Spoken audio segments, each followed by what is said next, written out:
पे हो, फ्रंट में, कृष्णा सेंटर में हो। क्या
विद्यमाना त्वची विलसत् कवचेषु कृष्ण आत्मा सपदि सखी वचो निशम्य मध्य निज परयोर बलयो रथम निवेश स्थितवती पर सैनिकाय रक्षणा हृतवती पार सखे रतिर्ममास्तु व्यवहित प्रतना मुखम निरीक्षया स्वजन वधाद् विमुखस्य दोष बुद्धया कुंतिम अहरद आत्मविद्यया यशा चरणरतिः परमस्य तस्य मे अस्तु स्वनिगमम् अपहाय मत्प्रतिज्ञां ऋतम् अधिकर्तुम् अवप्लुतो रथस्थः धृतरथचरणो भयाचलद्गुरो हरिर्वहन्तमिभं गतोत्तरीयः शत्विषेखतो विशीर्णदंशः शतस् परिप्लुत आततायिनो मे प्रस्भम विससार मद्वदार्थम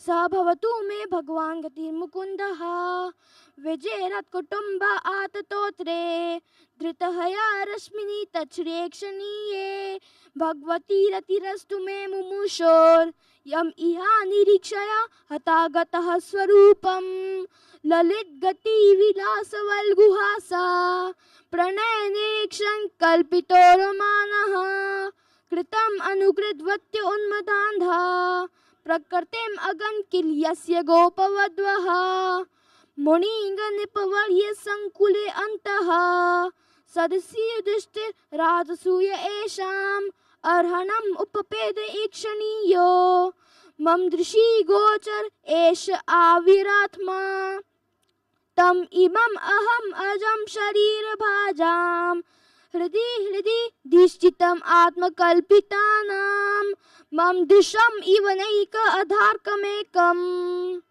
समधिगतोऽस्मि विधूत भेद मोहः हरे कृष्णा कृष्णा कृष्णा हरे हरे राम राम हरे हरे हरे कृष्ण एवरीवन प्रणाम।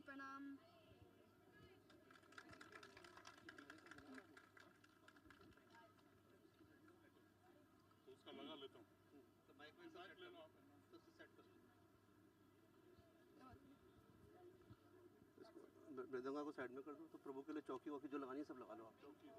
हाँ सब इधर लगा दो, तो सेंटर में लगाना, सेंटर में लगाना जैसे फोटो में।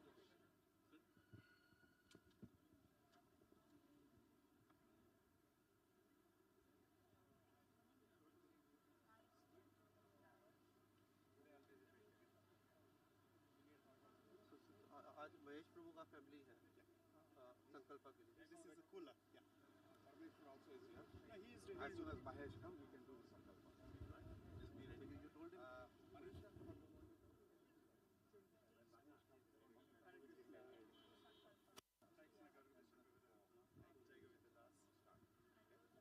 So he's our all the Bhakti Shastri, the studies heading. So then Jagan Prabhu was the first, then Jagan Prabhu handed over to him.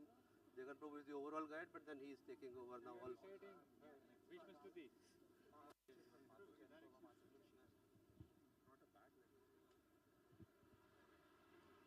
Hot water, Bhavya brought, no?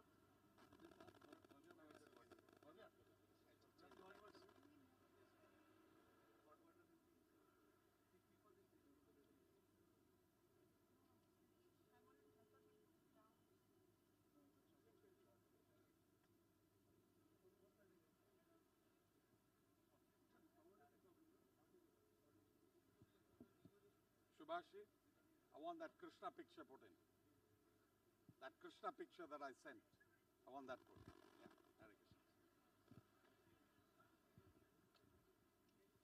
Yeah, Hare Krishna. So Hare Krishna to all of you.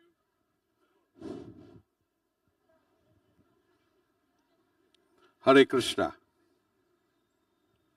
As soon as your mummy and papa are ready, they should come here so we do Sankalpa right on. Yes. Parameshwar is already waiting for that. Careful.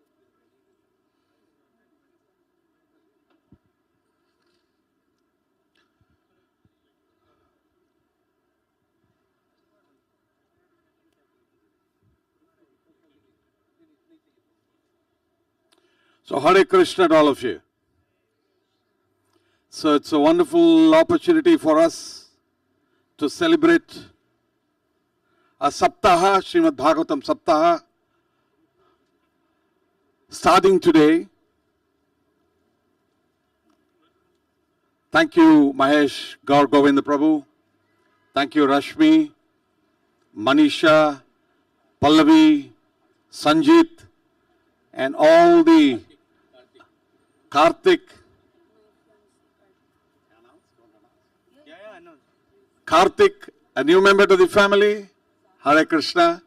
Karthik, who is engaged with Manisha. Very happy to see you all, the family, and all the other Advani Parivar to be here with us today. Thank you. So having said that, all the 7 days, this is the third year that we are hosting here. And we just start today. We'll start and end on time. We're very, very happy to have His Grace Gauranga Darshan Prabhu. Earlier I had indicated to all of you that His Grace Gauranga Darshan Prabhu is coming in this month of March, where we are having full celebration of Gauranga.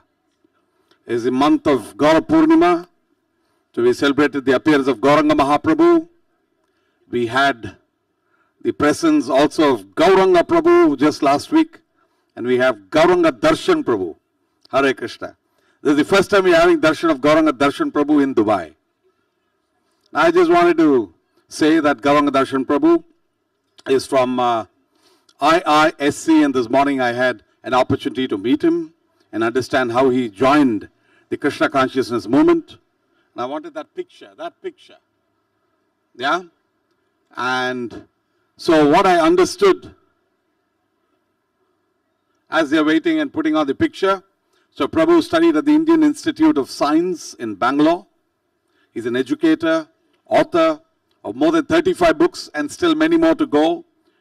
He is the Dean of the Bhaktivedanta Vidyapith at ISKCON Govardhan Eco Village called GEV, which is a couple of hours away from Mumbai in the Palghar district. He's delivered over 7,500 hours of lectures, traveled all around the world. First time to Dubai though, and spiritual discourses, as well as discourses at various forums are of repute. He's definitely conducted programs in all very renowned institutes, including the IIT, NITs, TEDx, Intel, Tech Mahindra, DRDO, ISRO, and so on and so forth. But this morning, as I was talking to him, it was very interesting that he was explaining to me that as somebody who had come in to do his undergrad, first time moving into Bangalore, he comes into his hostel and he gets the opportunity to see that beautiful picture of Murli Krishna on the right. Who is not captivated by that picture? Every one of us are captivated by that beautiful picture. And Prabhu, to avoid him having to speak, I'm just making a mention. Prabhu walked into his room. It was an empty room. The previous batchmate has left him a great prasad of this painting on the wall. He goes down, comes back, the wall also gets cleaned because he is a new entrant to the place. So he is very worried. Then he gets to search to how to find the picture. He goes to ISKCON for the first time in search of darshan of the Murli Krishna. And that's how he then slowly connects up to be connected with ISKCON, connected with, students in his own earlier batch who are conducting regular programs, chanting Hare Krishna, and gradually joins in from there on. In the year 2005, it's almost, he's even telling me the date. The first day he saw that Krishna was 1st of August, 2005. So we are close to 20 years of your first Milan, as we say, Pratham Darshan. So what is very unique in this movement is the Srila Prabhupada's movement. ISKCON is so unique that people, just by having one darshan of a picture drawn for Shrimad Bhagavatam books or the Krishna book, and the first book he ever got is a Krishna book. So today you all have an opportunity to pick up these books. You all have the opportunity to have these nice pictures. Pick up these books. Pick up a whole set of Srimad Bhagavatam if you don't have. Pick up a whole set of Chaitanya Charitamrita if you do not have. And there's a whole set of books that we have imported of Prabhu's that goes further detailed into our understanding of Bhagavad Gita, of Srimad Bhagavatam, Chaitanya Charitamrita, and the various Subodhini editions. There are books for children in the Bhagavad Gita tales, Bhagavatam tales, and so on and so forth. There are many books. This is the third year that we are having the Srimad Bhagavatam Katha. The first year we did it at a different venue, and we had a quick synopsis of all the 12 cantos of Srimad Bhagavatam that went on a rapid pace, that went through 7 days in 2 sessions with His Grace Sarvabhauma Prabhu and His Holiness Vrindavan Chandra Swami Maharaj. Earlier last year at the same venue we had His Grace Amarendra Prabhu, who took us through Kunti Stuti. I hope you all memorize the Kunti Stuti verses. Yeah. And this time we are focusing and having a deep dive on Bhishma Stuti. I congratulate the boy who was chanting all the Bhishma Stutis today. Thank you very much. And I think many teams are going to sing. But we're going to just get into a depth of understanding the Bhishma Stuti. It's a great opportunity. Now, this function or this katha is being made possible also by the support of Mahesh, Rashmi, Sanjeet, Manisha, now Karthik, Pallavi, and there are so many other members who are also joining to support to make this event. I think we have a display of. Where's the display, Raj? You haven't put it up, Harish? So we have a special booklet that's coming on its way. Every one of you will have a booklet of the Bhishma Stuti. There are many sponsors on the different day. We will have different kartas to take us through. But let us enjoy the Bhishma Stuti with His Grace Gauranga Darshan Prabhu. We will go non-stop from now. That will go on until 8:30. So at least an hour and a half to 2 with some opportunity for question and answer. And at the end of the session, we will have an opportunity to pick up a parcel of prasad that is being offered to you, and then you could go home and have the prasad. Make sure that when you come in, you park at the right spots so that we do not unnecessarily get the authorities coming in to search out for who you are.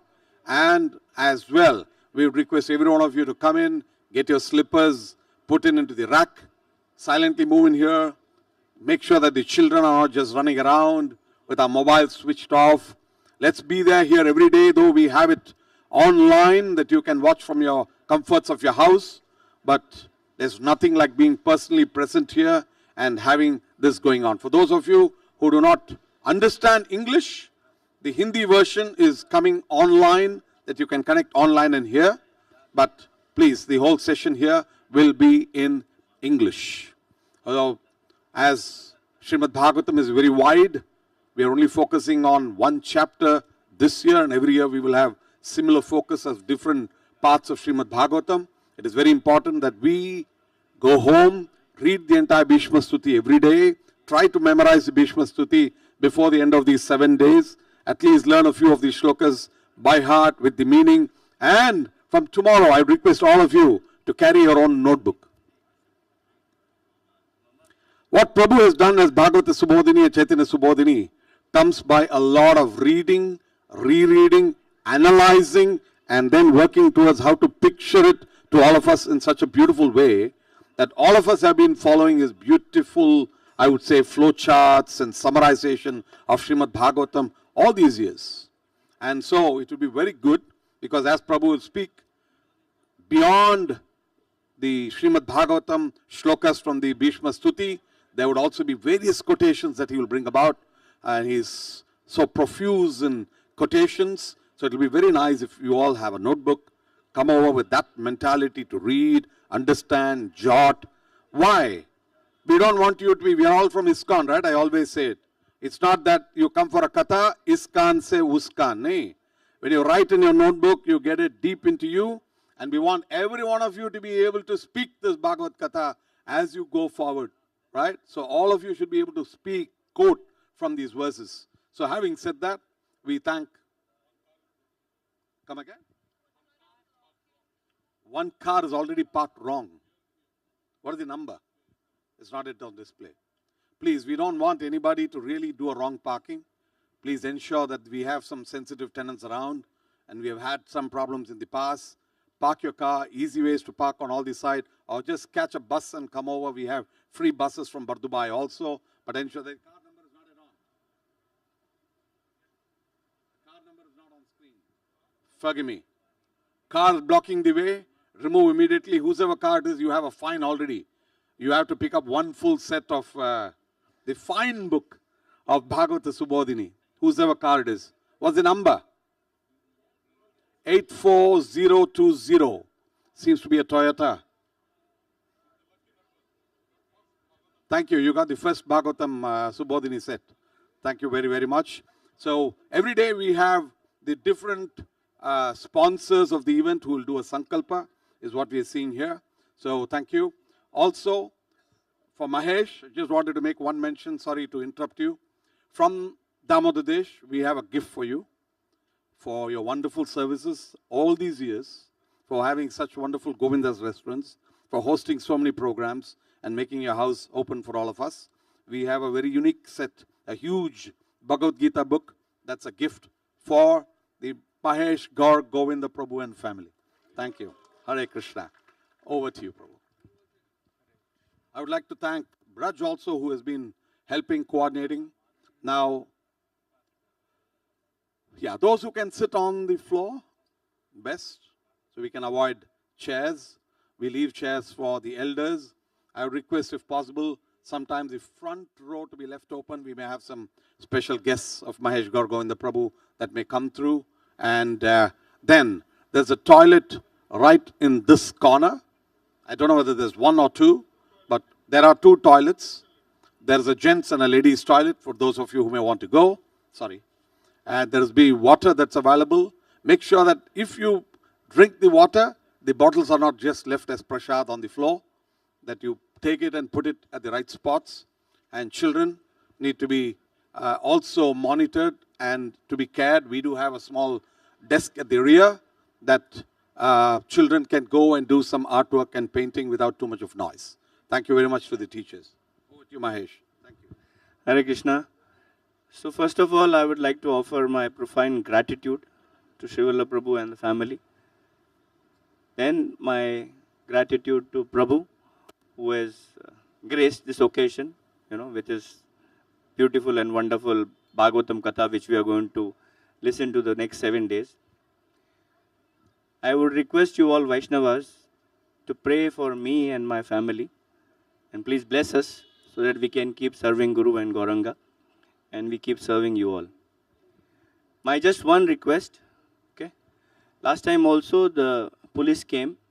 So when you all go out or when you come tomorrow, please don't block the car there to drop off. There is a way here. You can get dropped here, or you go back side of the villa and you can just walk from the alley. Okay? While going back also, please try to walk back to your car rather than telling your husband to come and bring the car all the way here and block all the traffic behind. So then immediately the police comes. Unnecessary, we don't want in this holy month of Ramadan to have any, problems later on. So I would just request you all to follow this decorum. I would announce this again in the middle, or maybe when Prabhu finishes the Bhagavatam, before you all disperse, I will announce this again. But you can all keep spreading this message to your friends that nothing happens and we enjoy the Bhagavatam. Thank you so much. And as Prabhu requested, those of you who are very young, able, healthy, you can come forward and sit on the floor. Leave the chairs for somebody older, because still some people would be coming. Thank you, Hare Krishna. Over to you, Prabhu.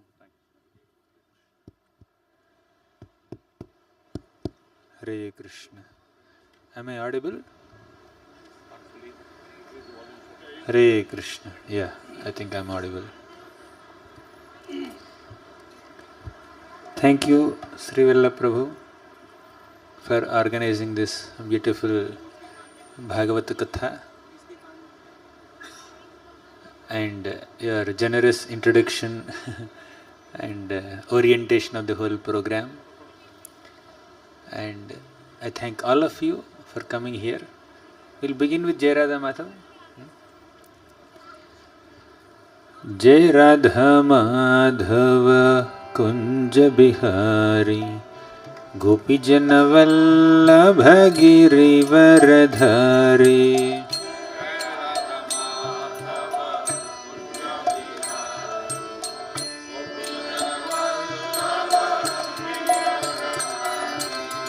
Jai Radha Madhava Kunja Bihari Gopi Janavalla Giri Varadhari.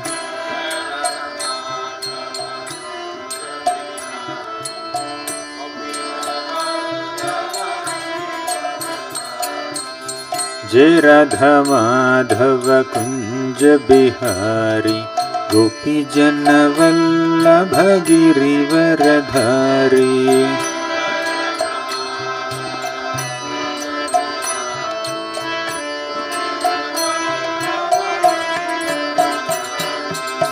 Yashodanandana Braja Jana Ranjana.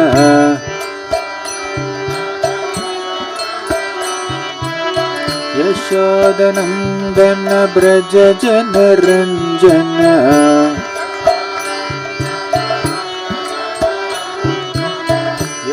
मदनन्दन Braj जन रञ्जन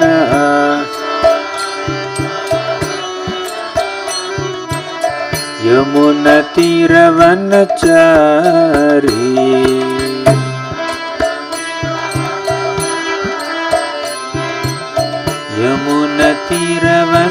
यमुनतीरवनचारी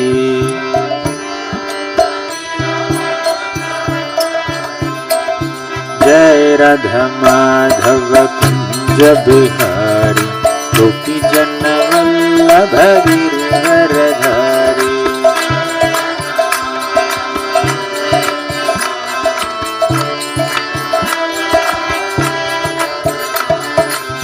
जय राधा माधव कुंज बिहारी गोपी जन वल्लभ गिरिवरधारी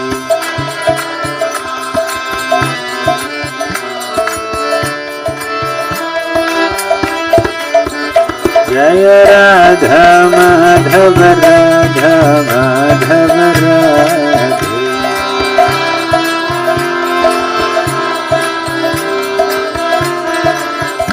जय राधा माधव राधा माधव राधे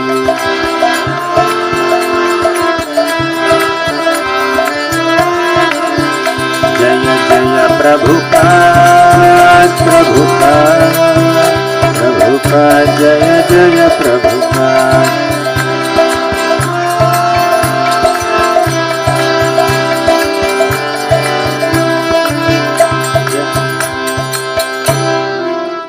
जय ओम विष्णुपाद परमहंस परिव्राजकाचार्य अष्टोत्तर शत Shrimad his divine grace अभय चरणारविंद भक्तिवेदांत स्वामी प्रभुपाद की जय ओम विष्णुपाद परमहंस परिव्राजकाचार्य अष्टोत्तर शत Shrimad his divine grace भक्ति सिद्धांत सरस्वती ठाकुर प्रभुपाद की नामाचार्य श्रील हरिदास ठाकुर की प्रेम से कहो श्री कृष्ण चैतन्य प्रभु नित्यानंद श्री अद्वैत गदाधर श्रीवासादि गौर भक्तवृंद की श्री श्री राधा कृष्ण गोप गोपीनाथ श्याम कुंड राधा कुंड गिरि गोवर्धन की ब्रजभूमि श्री वृंदावन धाम की पुरुषोत्तम क्षेत्र श्री जगन्नाथपुरी धाम की गंगामयी की यमुनामयी की भक्ति देवी की तुलसी देवी की कलियुग पावन हरिनाम संकीर्तन की हरे कृष्ण महामंत्र की all glories to the assembled devotees, all glories to the assembled devotees,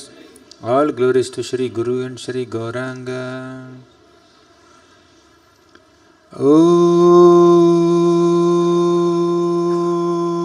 Om Namo Bhagavate Vasudevaya.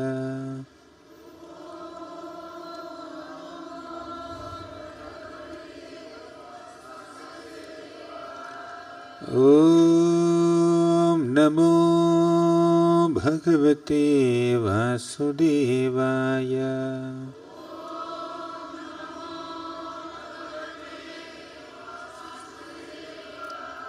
Om Namo Bhagavate Vasudevaya.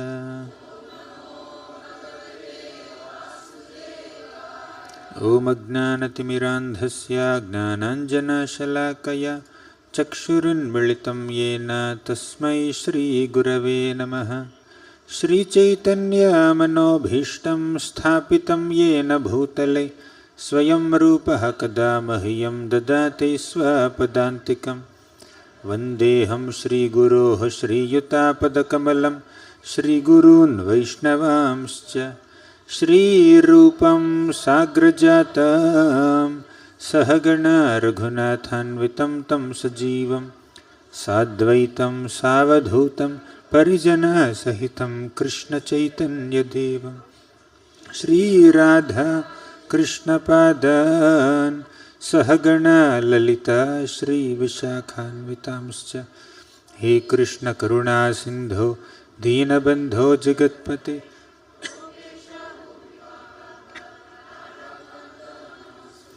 तप्त कांचन गौरांगी राधे वृंदावनेश्वरी वृषभानुसुते देवी प्रणमामि हरिप्रिये। वाञ्छाकल्पतरुभ्यश्च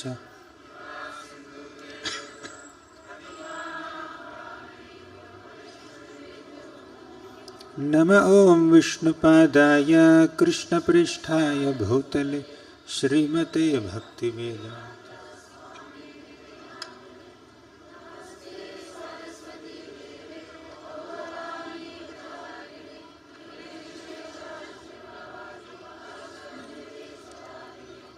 जय श्री कृष्ण चैतन्य प्रभु नित्यानंद श्री अद्वैत गदाधर श्रीवासादि गौर भक्त वृंद। हरे कृष्ण कृष्ण कृष्ण हरे हरे, हरे Ram Ram Ram Hare Hare.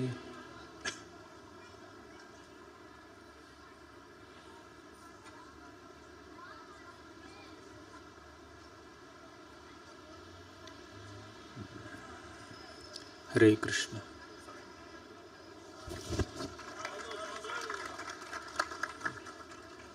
Hare Krishna.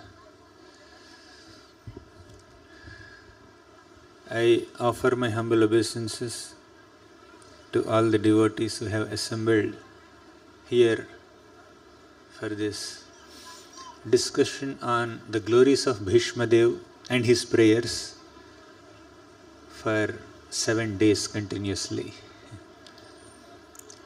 It brings great pleasure to my heart when devotees prioritize hearing, studying and speaking Shrimad Bhagavatam. And it brings even greater pleasure to my heart when devotees are making sincere attempts to put the teachings of Shrimad Bhagavatam in practice. Shrimad Bhagavatam is the life and soul of Vaishnavas. As the Bhagavatam itself says at the end of the 12th canto,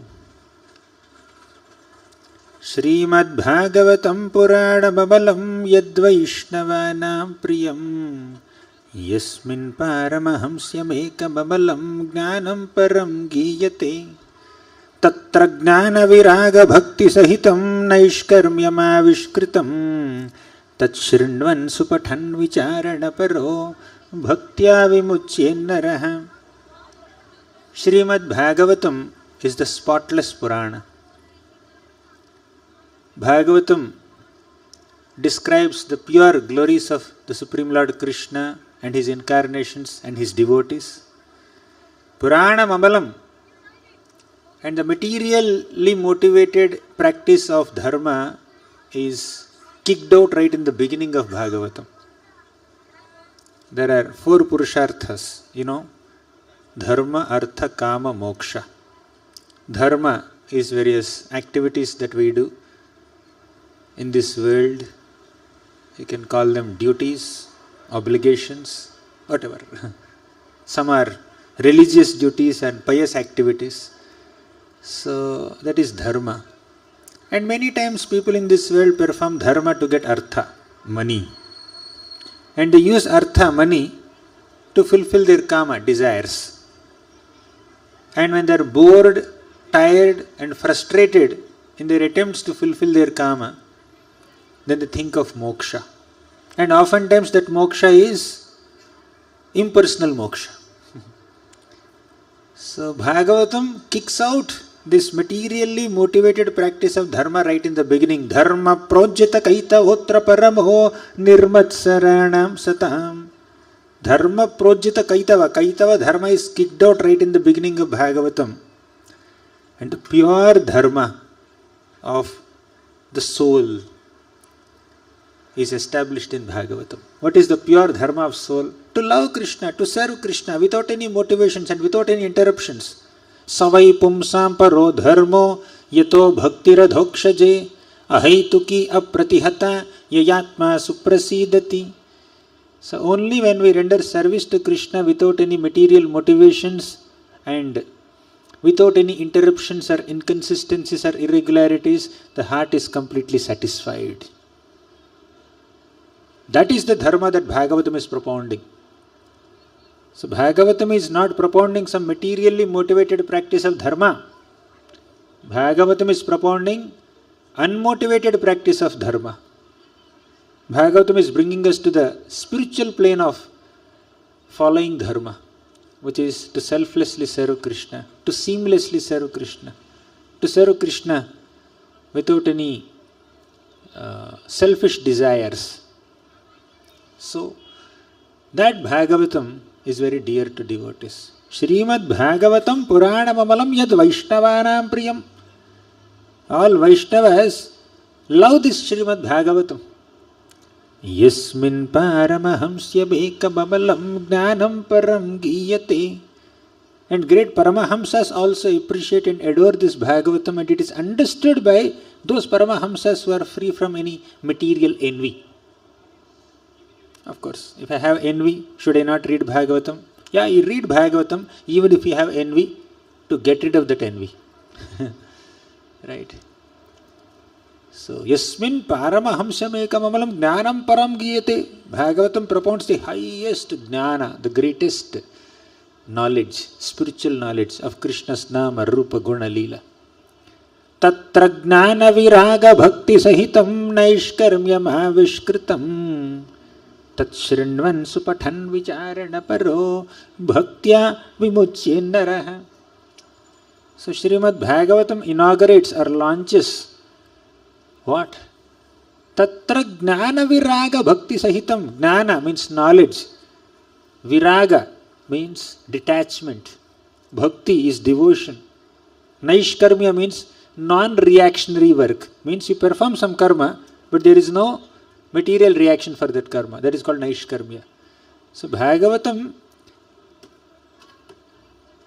establishes that kind of non-reactionary work done with devotion, which results in knowledge and detachment. Tatra Gnana Viraga Bhakti Sahitam Naishkarmyam Avishkritam. Avishkar. Tatshrinvan. Therefore, hear Bhagavatam. Supathan. Study Bhagavatam sincerely. Vicharana Paro. Contemplate also. Don't just hear and read and leave. Contemplate on it. Introspect. Try to put it in practice. Tatshrinvan Supathan Vicharana Paro Bhaktya Vimuchye Naraha. And study Bhagavatam. Hear Bhagavatam. And contemplate on Bhagavatam with bhakti, with devotion. Not like a scholar, not like an academician, not like a researcher, not like a historian, but like a devotee. The mood of approaching Shrimad Bhagavatam is devotee. So devotional mood we need to approach. Not in a academic way, scholarly way. If you want scholarly perspectives, historical perspectives, linguistic perspectives, grammatical perspectives, Bhagavatam can reveal all of that. But if you look for devotion, Bhagavatam will reveal deepest devotional perspectives of all these great pastimes of the Lord. So I am very, very happy that Shrimad Bhagavatam is still being given so much of importance in 2025, Kali Yuga. And this importance that devotees are giving to Shrimad Bhagavatam should grow and grow and grow as you have gathered in so many numbers, big huge numbers today to hear Shrimad Bhagavatam. This is the best way of living life. Sanatana Goswami says, Madeka bandho mat sangin. You also would like to recite after me? When so many hundreds of devotees also are reciting, the combined vibration will create a ambience surcharged with spiritual vibes. So let's recite. Madeka bandho mat sangin madguru man mahadhanam mannistaraka madbhagya madananda namostute. Madeka bandho. Shrimad Bhagavatam is my only bandhu, relative. Second, mat sangin. Shrimad Bhagavatam is my only companion. Right? Bandhu, it's relative.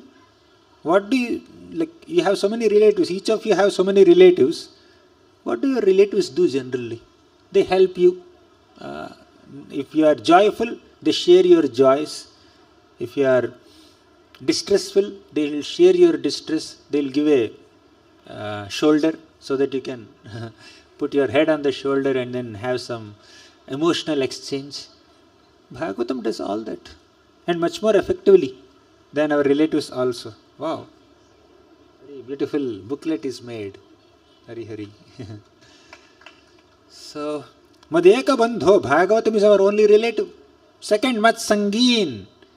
Bhagavatam is my only companion. So, whenever you are going on a journey, carry Bhagavatam with you.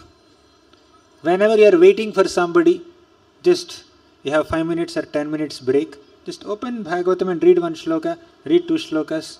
Very nice, right? So, Bhagavatam is our companion, so you just carry. Nowadays, people may not have the bandwidth to carry such huge books. You have your phone, right? You may have book Bhagavatam or Kindle Bhagavatam or iPhone Bhagavatam. Somehow carry some Bhagavatam with you. Whenever you get some time, just open 1 or 2 slokas and then just read. Mat Sangin, carry Bhagavatam as your companion. Madeka Bandho Mat Sangin. Third, Madguru, Bhagavatam is our teacher. Manmahadhana, Bhagavatam is my greatest treasure.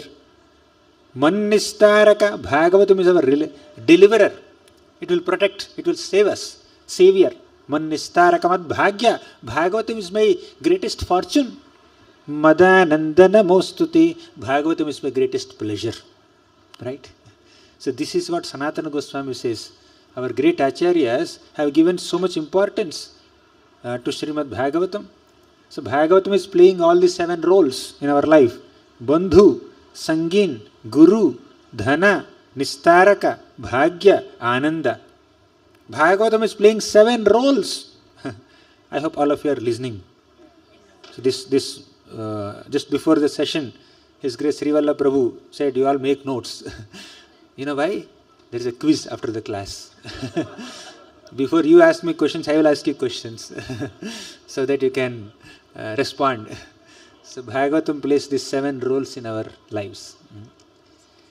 So, Madananda Namostute, Shrimad Bhagavatam is my greatest happiness. This is what devotees feel, Vaishnavas feel. If you want to be a Vaishnava, embrace Shrimad Bhagavatam. Consider it your companion and your greatest source of pleasure, spiritual pleasure. At the end of Bhagavatam it is mentioned very beautifully. Tadeva ramyam ruchiram navam navam tadeva shashvan manaso mahotsavam tadeva shokarnava soshanam nrinam yaduttama shloka yashodu giyate. Tadeva ramyam ruchiram navam navam. Ramyam, Bhagavatam is very, very attractive. Ruchiram, very tasty.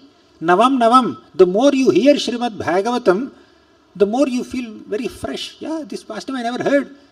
One reason for you to feel very new when you read the same pastime of Bhagavatam is that you have forgotten.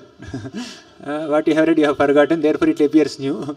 But even if you remember every single detail of what you have studied, still Bhagavatam appears new to you. How? It's always fresh. How? Because this Bhagavatam is not just a book. This Bhagavatam is a person. There are 2 friends. If you love each other, when you are meeting each other on a regular basis, exchanging your love and affection, you are doing some guhyamakhyati pruchhati, you are sharing your hearts with your friends. So, the more you spend time with each other, with good intentions, the more subject matter you have to reveal. Same person, same hand, same legs, same eyes, same nose, same accent, probably same content also, but still you feel like spending more and more time with that friend because there's an emotional connect, there's an emotional bonding. By regularly interacting with that person, you have developed a deep friendship. So when there is deep friendship, the heart-to-heart sharing becomes intense. And it will only keep on expanding. Similarly, Bhagavatam is not just a book, Bhagavatam is a person. And who is that person? It is Krishna. Shrimad Bhagavatam is not different from Krishna. Sri Krishna Parivartita. Krishna went back to his spiritual abode and later he thought, no, I must go back and give my association to them. Then Krishna appeared in the form of a book, Shrimad Bhagavatam. And Krishna appears in the form of a hog, he is Varahadev. When he appears in the form of a fish, he is called Matsyavatar. When he appears in the form of a tortoise, he is Kurmavatar. When he appears in the form of a book, he is called Shrimad Bhagavatam, the Grantha-avatar. When he appears in the form of name, he is Namavatar, the form of holy name. So the Lord appears in multiple forms. When you are reading Shrimad Bhagavatam, you are spending time with Krishna. When you are learning from Shrimad Bhagavatam, you are learning from Krishna directly. Krishna is revealing his heart to you whenever you are reading or hearing Bhagavatam. Right?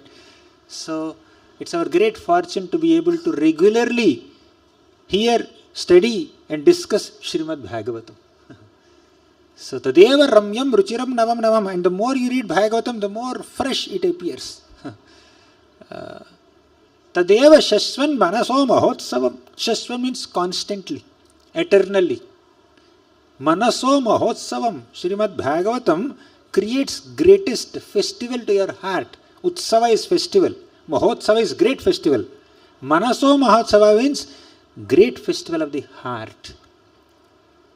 And this great festival of heart doesn't come once in a while.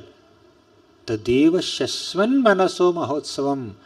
The more you read Shrimad Bhagavatam, the more it creates a great spiritual festival in your heart forever. That is the power of Bhagavatam. Not just that. Tadeva shokarnava soshanam drinam yaduttama shloka yashanugiyate. Tadeva shoka arnava soshanam. The conditioned soul in this material world is suffering the threefold material miseries, is lamenting and lamenting and lamenting, and created an ocean of lamentation with his tears. And when you hear Shrimad Bhagavatam, this ocean of lamentation is dried up within a moment. That's the power of Bhagavatam. Not that Bhagavatam literally solves your financial problems or health problems or some other problems, professional problems, personal problems. Not that way. Material world means problems only. Dukkhalayam ashashvatam. When you enter a salt mine, what do you see? You will only see salt. You will not find any diamonds in a corner. You won't find some milk dripping from one corner. You don't find some kadi shakkar. You don't find some jaggery. It's salt mine. It is salt. So this material world is dukkhalayam. It is an abode of miseries. You will find miseries only. But even in this abode of miseries, you can find happiness and you will be unaffected by those miseries to the degree you take shelter of Shrimad Bhagavatam. That's what Bhagavatam promises right in the beginning. Dharma projita kaita votra paramo nirmatsaranam satam vedyam vastavamatra vastu shivadam tapatraya unmulanam. Tapatraya unmulanam. There are threefold miseries that a conditioned soul experiences. Tapatrayas unmulanam. Shrimad Bhagavatam will uproot your threefold material miseries. How? By equipping your consciousness with the maturity to see misery as mercy of Krishna. Right? Misery becomes mercy. Why? Why misery has to be perceived as mercy? Or why is misery mercy? Because in the case of a devotee doesn't suffer because of karma. Tomorrow we are going to discuss this in greater detail. A devotee does not suffer because of karma. Devotee suffers. We'll discuss tomorrow. I will not break the suspense. So tomorrow we'll elaborately discuss this shloka. Aho kashtam aho nyayam yadyuyam dharmanandana. So Bhishma speaks why Pandavas had to undergo miseries. That we will discuss tomorrow. So devotee doesn't suffer because of karma. Devotees suffer because of the arrangement of Krishna. Why Krishna arranges difficulties in the lives of devotees, we'll see tomorrow. So point is, whenever a devotee faces some happiness or even distress, devotee sees that as mercy of Krishna, and Shrimad Bhagavatam equips our consciousness with the maturity to see hand of God in every circumstance of life. Thus we see even misery also as Krishna's mercy. That's what Bhagavatam does to us. We cannot escape misery. We can only see hand of God in that misery and be grateful to Krishna and come closer to Krishna. Right? So, these are some glories of Shrimad Bhagavatam. So, I was asked to speak on the glories of Bhismadeva and especially the prayers of Lord Bhishma, of Mahajan Bhishma in these 7 days. So, today we will discuss a prelude from the first canto of Shrimad Bhagavatam, where the Pandavas come to Bhishmadeva on the battlefield of Kurukshetra. At the time Bhishma is on the bed of arrows and he started speaking to Pandavas. So we will discuss the prelude till that point where Pandavas just came to meet Bhishma in the presence of Krishna, Vyasadeva, Dhaumya and many other universal celebrities. So, tomorrow we will discuss Bhishma's initial teachings to the Pandavas, beginning with Aho Kashtam Aho Nyayam. And day after tomorrow, maybe we will start the actual glorification of Bhishma that Bhishma has done towards Krishna. So, how Bhishma glorified Krishna, we will see day after tomorrow. Then, Stuti and all this will continue. So, this Bhishma Stuti or the episode of Bhishma is in the 9th chapter of the first canto of Bhagavatam. In the first 3 chapters, the sages of Naimisharanya asked 6 questions and Suta Goswami very profoundly answered those questions. So these 6 questions and 6 answers reveal the greatness of Shrimad Bhagavatam and the greatness of the Supreme Lord Krishna as the fountainhead of all avatars, and also describes the greatness of Bhakti Yoga. And in the 4th chapter, there is another beautiful narration that began. The history of Shrimad Bhagavatam. Where did Vyasadeva get that inspiration to compile Shrimad Bhagavatam? How did he compile different Vedic literatures and Upanishads and Mahabharata and Puranas? And finally, how did he compile Shrimad Bhagavatam? That is described in the next 3 chapters. 4, 5 and 6. So in these 3 chapters we will find an amazing conversation between Narada Muni and Vyasadeva. And this Vyasadeva writes Srimad Bhagavatam. Then in the 7th chapter of the first canto, how did Vyasadeva compile Bhagavatam? What was his meditation? And what was the purpose of his compiling of Bhagavatam? All that we will see in the initial 10-11 shlokas of the 7th chapter. Let's discuss a couple of shlokas from that 7th chapter that describe the importance of Bhagavatam and the purpose of Srimad Bhagavatam. Please recite after me. Anarthopashabam sakshat. Anarthopashamam sakshat. Bhakti yogamadhokshaje. Lokasya ajanato vidvams. Chakre satvata samhitam. Anartha upasamam sakshat. We are struggling in this material world because of anarthas. Anarthas. What are anarthas? So many. Kama, Krodha, Lobha, Moha, Madamatsarya. Right? Envy, lust, anger, greed, pride. These are all anarthas. Artha means meaning. Purpose. There are many meanings of the word artha. So, one meaning of the word artha is meaning. Artha means meaning. Anartha means meaningless. One meaning of artha is purpose. Anartha means purposeless, useless. Right? So, anarthas means the meaningless, useless, purposeless qualities that one has in the heart. Anartha. They include kama, krodha, lobha, moha, madamatsariyas. Anartha upasamam sakshat. These anarthas are troubling the souls. All of us are being troubled by anarthas, and upashama means mitigation of these anarthas happen by practicing the process of bhakti yoga. Anartha upasamam sakshat bhakti yoga madhokshaje. By performing bhakti or pure devotional service unto Lord Adhokshaja, we will be relieved from all anarthas, unwanted miseries, unwanted qualities. Clear? Recently in an online class, there were some children I was asking one child, I was asking all the kids this question. How many snakes can fit into your room? The child looked at the room and, oh, I can put 10 snakes, 20 snakes, 100 snakes. There are, I can keep, not I can keep, there is space for 100 snakes here. Then I asked the next question. So how many would like to keep in your home, in your room? Not even one. I said, hey, you already said there is place for 100 snakes in your room. Why can't you keep even one snake? Because snake is poisonous. How can I keep it in my room?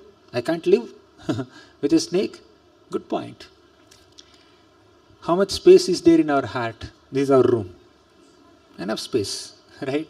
But do we keep snakes? The snake of lust, snake of envy, snake of greed, snake of pride. We should not keep these snakes in the heart, right? This heart is meant for whom? Krishna.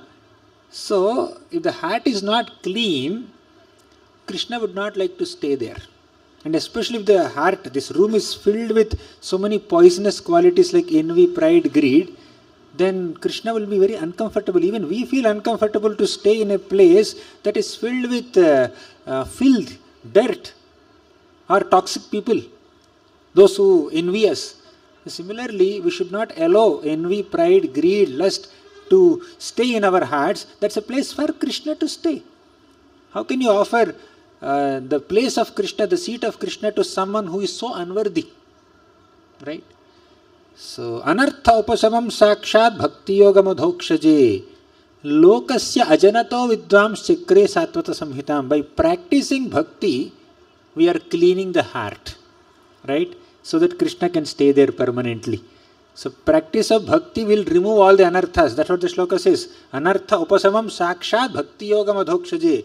By practicing bhakti, there is upasama, there is mitigation of all anarthas, right? Bhakti yoga madhokshaje. But lokasya ajanato, common people don't know this. Therefore, vidvams chakre satvata samhitam. This great poet, great sage Vyasadeva compiled Shrimad Bhagavatam, which is called Satvata Samhita. Satvata Samhita means that literature that is meant for devotees. Is it clear? In short, the message of this shloka is that when we perform bhakti yoga, the anarthas in the heart are destroyed. But where do we get guidance and information about bhakti yoga? From Shrimad Bhagavatam. You study Shrimad Bhagavatam, practice the process of bhakti, destroy your anarthas. Clear? Very simple. So next shloka says, when you hear Shrimad Bhagavatam, what else happens? Please repeat after me. Yasyam vaisruyamanayam Krishne paramapurushe bhaktirutpadyate pumsa shoka moha bhayapaha. Yasyam vaisruyamanayam. If you hear Shrimad Bhagavatam, what will happen? First effect, Krishne paramapurushe bhaktirutpadyate. You will develop bhakti unto Paramapurusha Krishna. How many of you want to develop bhakti for Paramapurusha Krishna? Please tell me.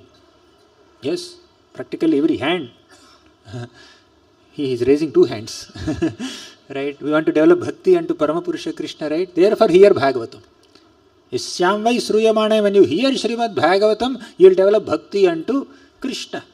What else will happen? Shoka moha bhayapaha. Your shoka, lamentation, will be destroyed. Moha, all our illusions and confusions and bewilderments are destroyed. Bhaya, our fears are destroyed. Shoka moha bhayapaha. All of us want this. You want love for Krishna, bhakti unto Krishna, and you want to destroy all your fears and illusions and lamentations. All this will happen by hearing Shrimad Bhagavatam sincerely. Right? As Prabhu said, not iskan se uskan, but actually taking it into the heart. Actually, when the sound vibration of Shrimad Bhagavatam enters our ear holes, you know where it should go? Not to the other ear, to the heart. I am not saying this. Bhagavatam says this. Please say one more shloka. Pravishtaha karna randhrena svanam bhava sarvaruham dhunoti shavalam Krishna salilasya yatha sharat Pravishtaha karnarandhrena, when you hear Shrimad Bhagavatam sincerely, then that Bhagavatam sound vibration will enter your ear holes. Karnarandhrena. Karna means ear, randhra means hole. Pravishtaha karnarandhrena, it will enter. Pravishta means pravish, entering. When you allow the Bhagavatam vibration to enter your ear holes, that Bhagavatam vibration will enter into the heart. Svanam bhava saroruham, and Bhagavatam is not different from Krishna. When you are hearing Bhagavatam, when you are inviting the messages of Shrimad Bhagavatam into your ears, you are inviting Krishna into your ears. So Krishna will also enter into the ears. This is the door and this is the home. We have home, right? So the home is the heart and the door to this home is the ear. You allow Krishna in the form of Bhagavatam to enter ears and you take him inside into the heart. Then you lock the door. You know what locking the door means? Don't hear gossip. Don't hear prajalpa. Don't hear criticism of another Vaishnava. Don't hear mundane materialistic subject matters. Don't hear topics of sense enjoyment. Even if they happen to pass by, you close your ear or you turn in another side, another direction. Don't take it into the heart. That's what it means when you say close the ears. Ears are always open, but you should always close the ears whenever there is some materialistic sound vibration going on. So allow Bhagavatam to enter and Krishna will enter the door of your ear into the home of your heart and he will sit there. Bhava saroruham. Here, the emotions that a Krishna has for, the emotions that a devotee has for Krishna are compared with a saroruha, a nice flower. And Krishna would like to sit on that lotus flower of your emotions and he will not leave there. And dhunoti shamalam Krishna, he will clear all the place. In the previous shloka we have seen that we have to clear this place so that Krishna can come and sit there. But if you say I don't have the ability to clear, don't worry. Let Krishna clear it. Krishna will clean it. You can engage Krishna in cleaning your heart, no problem. You cannot engage Krishna in cleaning your home that you clean. But here Shrimad Bhagavatam, let Krishna enter into the home of your heart, he will clean. He will sit there. He will find Mr. Lust sitting there. Lust, what are you doing here? I am here. Out. Out. Lust is out. Greed is out. Envy is out. He will clean. Dhunoti shavalam Krishna. He will completely clean, wash away our heart. He will do Gundicha Marjan. Krishna is expert in cleaning. Right? Krishna in the form of Chaitanya Mahaprabhu, he does Gundicha Marjan. Gundicha Marjan is like you clean the Gundicha temple, then Jagannathji will come and sit there. Right? So we should allow Krishna to clean our hearts by hearing about him. So this is what is mentioned in the 7th chapter of Bhagavatam. Now, after this initial few shlokas of describing the glories of Bhagavatam, describing the importance of hearing Bhagavatam, Sutta Goswami begins a beautiful narration. The 5 sons of Draupadi were killed by Ashwathama when they were sleeping. They were very young boys. Ashwathama, just to please his master Duryodhan, after this entire Kurukshetra war, he went and killed the 5 sleeping sons of Draupadi. She was lamenting. Then Arjuna came there. He said, Draupadi, don't lament. I will behead the killer of your 5 sons and you can stand on his head and take a bath. This is how Kshatriyas take a vow. Don't worry about it. So Kshatriyas take vows like that. Then Krishna brought his chariot and Arjuna mounted his chariot and they started chasing Ashwathama. You see, I gave a super quick summary in the last 10 minutes. I gave a super quick summary of the first 7 chapters. Till now, Krishna's pastime is not described. For the first time, Krishna is making his entry in Shrimad Bhagavatam. Some description about his divinity is given in the beginning, but first time, as a part of pastime, Krishna is making his entry. Right? Have you noticed it? In the first canto, 7th chapter. Generally, in a typical movie, when the hero's introduction scene comes, how does it come? How does the director handle it? It's a very crucial scene in the movie. Right? Either hero will come with a solo song or a duet song or a punch dialogue. or a fight where the villains or rowdies are just flying in different directions when the hero enters. So that's how hero's introduction scenes are handled. But here is Lord Sri Krishna, the hero of Shrimad Bhagavatam, and for the first time Sutta Goswami is describing Krishna's introductory scene in Bhagavatam. He comes with a chariot. The focus, the camera is there on Draupadi's lamentation, then the camera goes on Arjuna. Arjuna has taken a vow, I will catch that Ashwathama, I will kill him, this and that. Then Krishna comes with a driver, with a chariot as a driver. Such a humble beginning. Please don't underestimate Krishna, because in this introductory scene of Krishna in Shrimad Bhagavatam, Krishna is revealing his topmost quality. What is that? Bhakta Vatsalyata. How much he is affectionate towards his devotees. Krishna's affection for his devotees is Bhakta Vatsalyata is seen here in this beautiful episode. And not only this, 7th chapter, 8th chapter, 9th chapter, 10th chapter, all these like next 3-4 chapters are completely filled with this quality of Krishna's Bhakta Vatsalyata. This one also, here we are going to discuss in greater detail, but just meditate on this picture. Here Krishna is there, the Jagat Guru, Krishnam Vande Jagat Gurum. This Jagat Guru Krishna tried to convince Yudishthira. Yudishthira had some questions. Krishna gave answers, but Yudishthira is not convinced with the answers.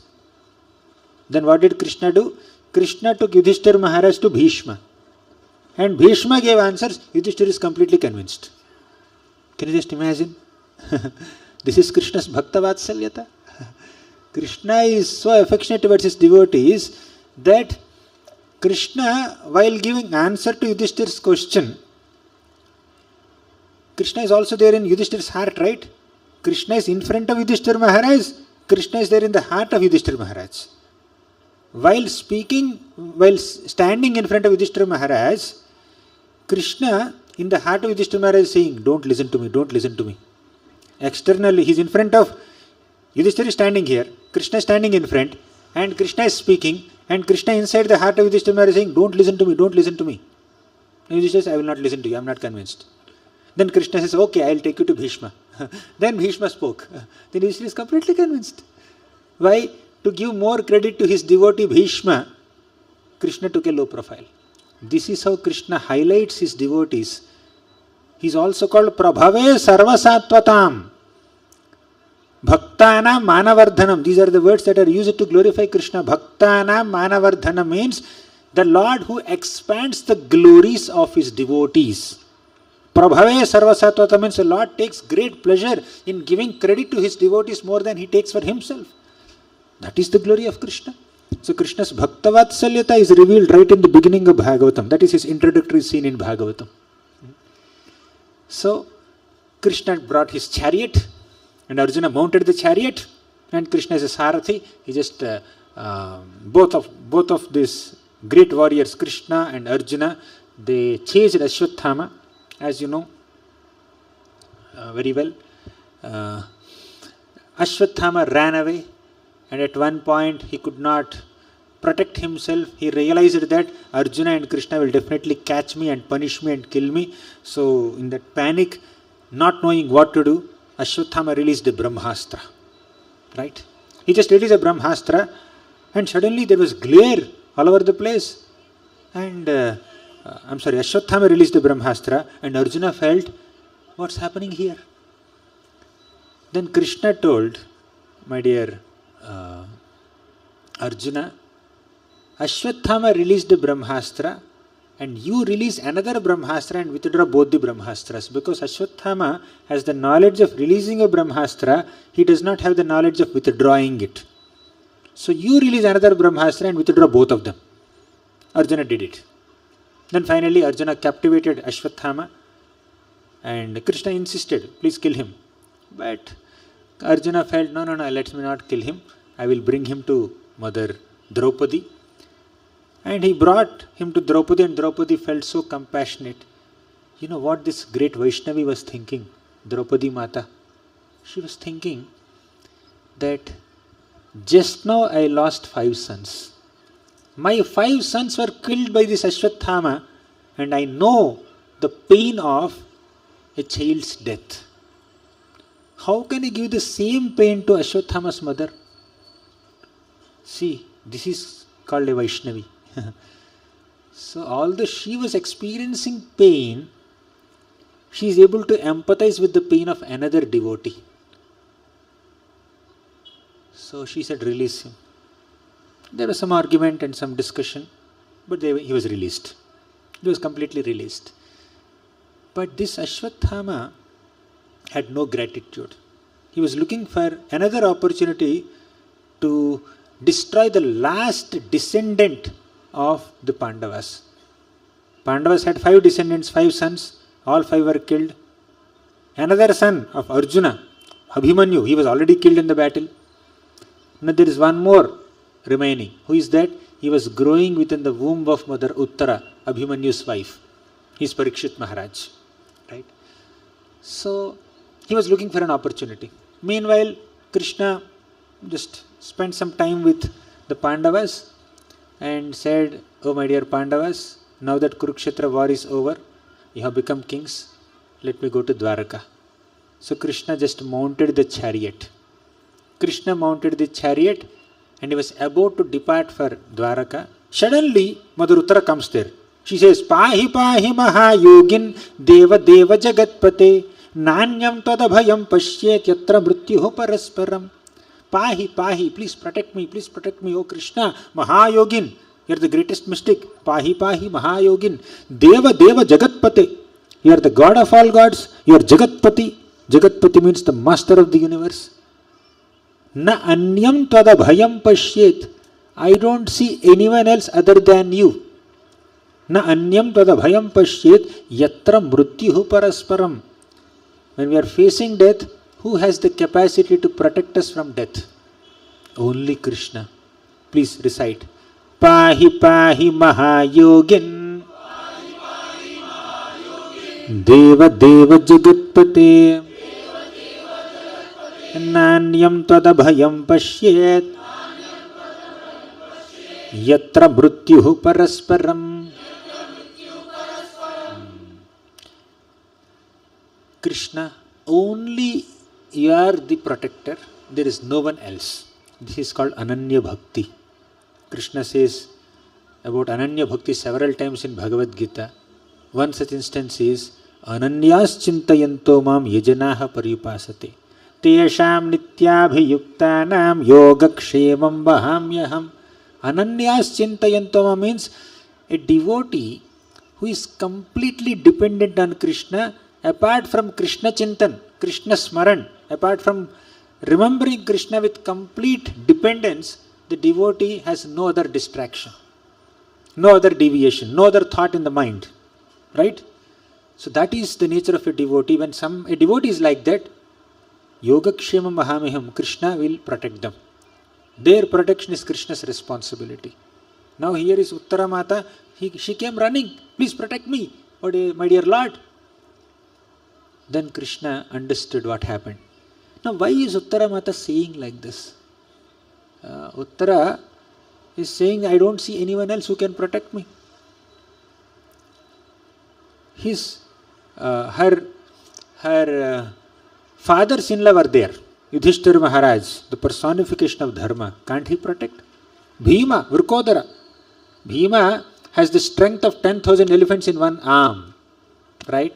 You keep 10,000 elephants in one row, Bhima would punch the first one, the 10,000 elephant will fall down. What must have happened to the first elephant? Chutney. So that is Bhima's strength. Can't he protect Uttara? And what about Arjuna? He is Gandiva Dhari. He is a universal celebrity at that time. He impressed Shiva and got Pashupatastra from him. He could defeat these Nivata Kavacha demons. He defeated Indra also. He went to Svargaloka also. So that is the power of Arjuna. And Arjuna was not only father-in-law of Uttara, he is also Guru of Uttara. During the Virata Parva, Arjuna was teaching her dance, classical dance, right? So can't she go there? Generally, when a wife gets some trouble, she should go to the husband. But somehow husband is not there. Abhimanyu died already. Now when she got this trouble, she could have gone to Arjuna or any one of the Pandavas. But right in front of the Pandavas, as they are hearing, she says, Na anyam tada bhayam pashyat. I don't see anyone else except you, O Krishna, to protect me. No one else except me. What about the Pandavas? Were the Pandavas offended by this statement? Our daughter-in-law. He is saying that she's not even counting on us. She's not even considering worthy of protecting her. Although it is our primary responsibility to protect her. And we are the primary rescue for her.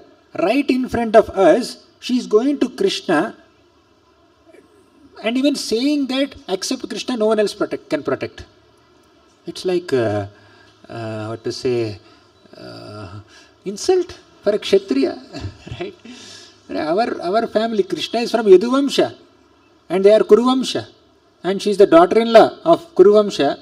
And then she says, I don't see anyone in Kuruvamsha to protect me. Krishna, only you can protect me. And that too, Krishna is going away now. He is going from Hastinapur to Dwaraka. He is about to depart. She is not even considering the situation. He is about to depart. Okay, no, let me wait. Let me go to my father-in-law, Arjuna, without any hesitation. See, when a little child, has some trouble, has some problem, where will the child go? Mother or father, parents. So even if the child sees a gunman there, or a big policeman there, or a military person there, or someone equipped with all kinds of weapons there, when the child becomes fearful of a tiger, so for example, the child has gone to a zoo. He saw the tiger and hippopotamus and all kinds of animals, and the child got scared. Where will he go? He will not go to the zoo owner. He will go to the mother only. He will go to the father only. Because a child's dependence on the mother or on the father is very spontaneous. It's not dependent on any calculations. The child doesn't sit there calculating, oh, that gunman has a gun and my mother does not have a gun. Maybe she is equally fearful like me. But still, even if the mother is equally fearful like the child will go to the mother only and hide in her lap only, hide in her hug only. So, just like a child's dependence on the Lord is so spontaneous without any calculation, a devotee's dependence on Krishna is also equally spontaneous with absolutely no calculations. That's what Mother Uttara is teaching us. And the Pandavas are not offended. Yes, what Uttara said is 100% correct. Pandavas were not offended. They were not feeling uncomfortable. Yes, apart from Krishna, no one else is there to protect us. So Mother Uttara ran towards Krishna and said, please protect me. Then Krishna entered into the womb of Mother Uttara. He is sitting in the chariot also. And in another form, he entered into the womb of Mother Uttara also. And Uttara Mata, her child was Parikshit. He was still in the womb of Uttara. Then Krishna, with his own effulgence, he counteracted the heat of Brahmastra released by Ashwathama and protected Parikshit Maharaj, protected Uttara. Uttara felt that, let that fiery arrow which is coming towards me kill me, but not my son, not my child. She did not come to Krishna seeking protection for herself. She came to Krishna seeking protection for her child. This is the nature of a mother. A mother can sacrifice her own comforts, her own life also for the welfare of the child. This is the best example of selfless love available in this material world.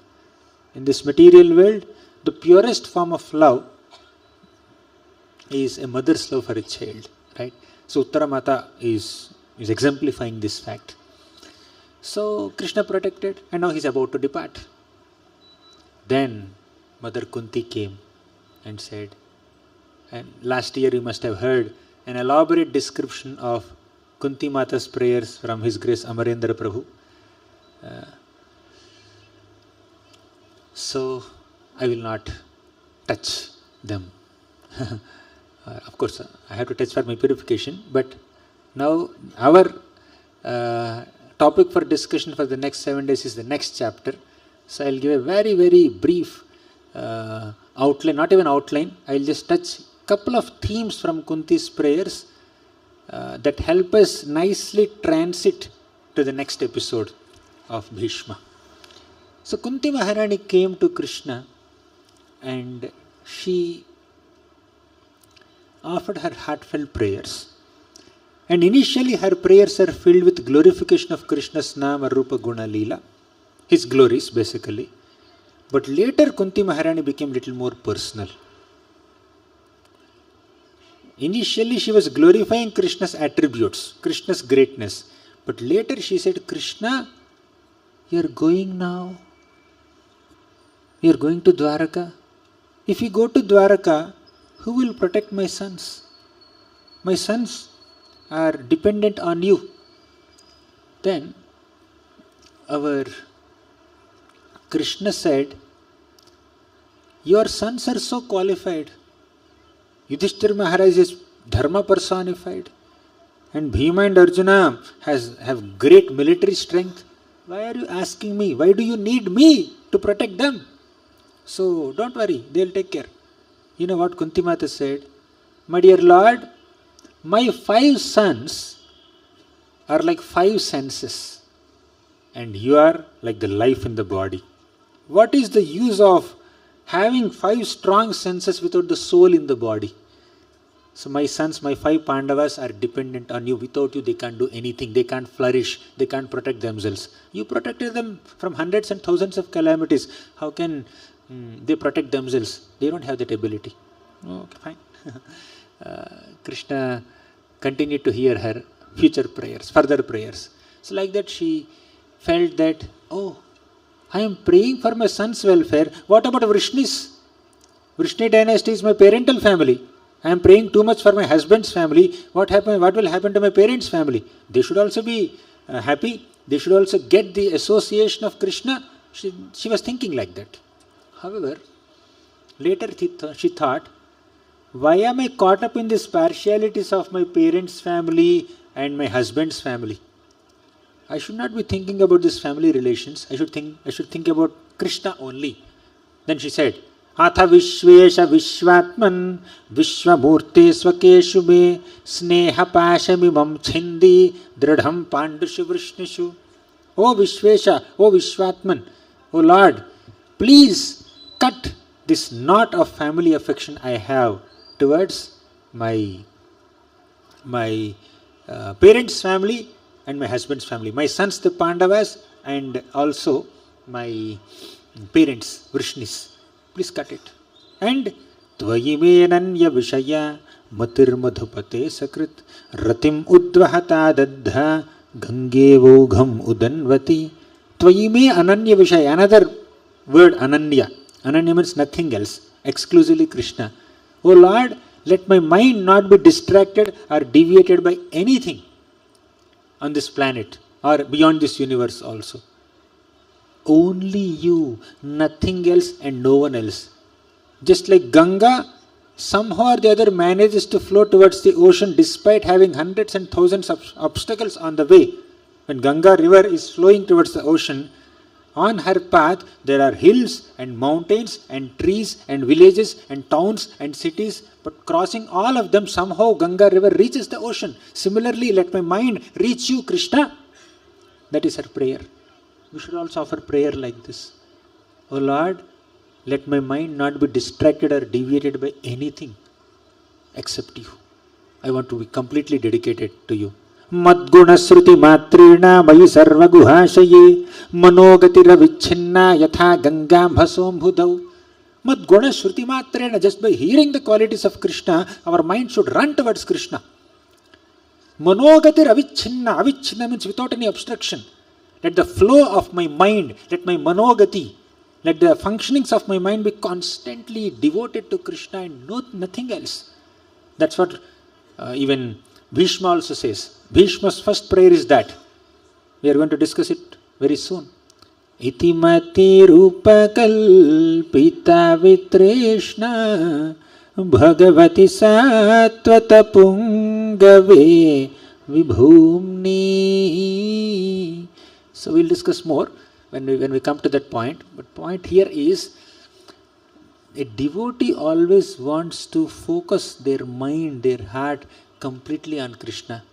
Bhishma is saying, Itimatir upakalpita vitrishna. Let my mind be withdrawn from all trishnas, all hankerings. Let it focus completely on you only. Bhagavati sattvata pungave vibhumni. This is the prayer of a devotee. Same thing Kunti Mata is also saying here. Tvayi me ananya vishaya. Same thing Mother Uttara said in the previous shloka, previous prayer. Na anyam tada bhayam pashyat. I don't see anyone who can give me shelter.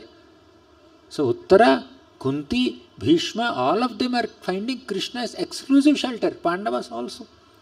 Krishna is our only shelter. There is no other shelter. Anyatha sharanam nasti tvameva sharanam mama. This is the prayer of a devotee. In this way, Kunti Mata offered such heartfelt prayers. And in response to all these beautiful prayers, Krishna just smiled. That's all. One smile. That's all. And he was about to depart. So the smile of Krishna indicates his satisfaction. When there is satisfactory smile on Krishna's face, hearing your prayers or receiving your service, our spiritual life is successful.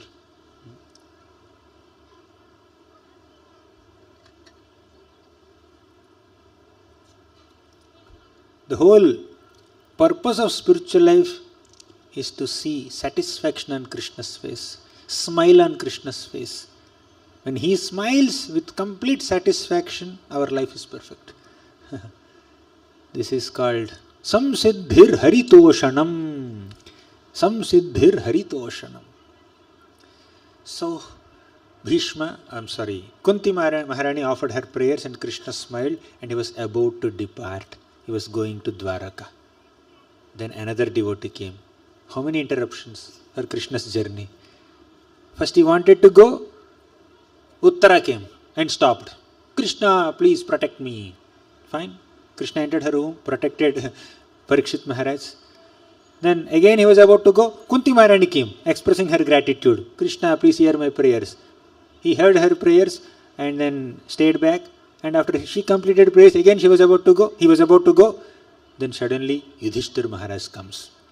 And here is the transition from Kunti prayers to Bhishma's prayers. Why did Yudishthira Maharaj come there? Not to say bye, not to give farewell to Krishna, but to express a deep-rooted confusion in his mind. Before the Kurukshetra battle, Arjuna was confused. After the Kurukshetra battle, Yudhishthira Maharaj is confused. However exalted you may be, however experienced you may be, confusions are common in this world. Even if you are as experienced as Arjuna or Yudhishthira, you will get confused one day. Therefore, we should never feel overconfident that yes, I can handle situations on my own. Arjuna went on the battlefield of Kurukshetra. He blew his conch shell. All the Pandavas blew their conch shells, and before only Bhismadeva and all the other people in the opposite party, they also blew their conch shells. And Arjuna picked up his arrow and fixed it on his bow and was about to release his arrow, but he did not release. Krishna, can you please take my chariot between both the armies? I would like to see who all have assembled on this battlefield of Kurukshetra with a desire to fight. Doesn't he know? Doesn't Arjuna know? He was already part of all the strategic meetings. He knows. He knew that this peace making strategies did not work. Even when Krishna personally went and negotiated with Duryodhan, Duryodhan said, forget half the kingdom, forget 5 villages. I will not give that much land under the tip of a needle also to these Pandavas. Get lost, Krishna. Not even get lost, he said, I will arrest you. He arrested. He tried to arrest. So, Arjuna is aware of all these things, but he says, Krishna, I would like to see who all have assembled on the battlefield of Kurukshetra. It's like a very surprising thing. And Krishna, as an obedient chariot driver, he took Arjuna's chariot in the middle of both the armies. Right? So, Senayor Ubhayor Madhye Ratham Sthapayamechyuta. Please position my chariot between both the armies. And he went and he started seeing. He was completely confused, thoroughly confused. And he expressed his emotions, his compassion, his confusion. And he gave so many reasons why he cannot fight in the war. And finally he said, I am very confused. I don't know whether I have to fight or not. But back in the mind he knows it was his duty to fight. How can I avoid my Kshatriya duty to fight? But also he is not fully convinced. Sometimes in life we confront but we are not convinced. Arjuna confronted but he was not convinced. We venture into doing some activity but we don't have full conviction. Right? Sometimes. Arjuna is like that. So in such a situation of confusion, you know what we need to do? Take shelter of Krishna. Take shelter of a representative of Krishna. Take shelter of someone who is more experienced than you and who can act as your well-wisher. That's what we need to do. When we don't know what to do, we should know what to do. Right? You understood this? When you don't know what to do, you should know that I need to consult someone who knows what to do. At least this much if you know, that is sufficient. Right? If you know that you need to consult someone, some well-wisher, some superior, some senior, some teacher, some parent, some elder, who can guide you in this situation, that is sufficient. You don't need to have the solution. You should have access to someone who has the solution. That's sufficient. In this context, Arjuna went to Krishna and said, Karpanya doshopahata svabhavaha pruchhami tvam dharma sammudha chetah yaha shreyasyan nishchitam bruhitan me sishyaste ham shadhimam tvam prapannam. Karpanya dosha apahata svabhavaha. What is this Karpanya dosha? Kripana means a miser. Prabhupada writes in the purport, Kripana means a miser. Right? Is Arjuna a miser? Why he was considering himself miserly? Why Arjuna is described as a miser here? He is miserly because, who is a miser? One who has something but he doesn't use it. He will not use it. Out of greed he wants to keep it with him only. Arjuna had so many weapons but he is not using it. He is unable to use them. And Arjuna had so much of experience and intelligence but he is not applying it, he is not using it. Therefore he is Karpanya dosha. He has Karpanya dosha. He is not utilizing his experience, he is not utilizing his weapons, he is not utilizing his intelligence and common sense and wisdom to perform his duty properly. Therefore he said, Dharma sammudha chetah. I am bewildered, I am confused in the performance of my duty. So, yaha shreyasya nishchitam bruhitan me. What is good for me? What is auspicious for me? You please tell me. Yaha shreyasya nishchitam bruhitan me sishyaste ham shadhimam tvam prapannam. I am your Sishya, you are my Guru. Krishna can play any role. In connection with his devotees, Krishna can play any role. So far, Krishna was Arjuna's friend, Arjuna's cousin, then Arjuna's driver, now Arjuna's teacher. He is playing any role. There is a beautiful shloka in the first canto of Shrimad Bhagavatam.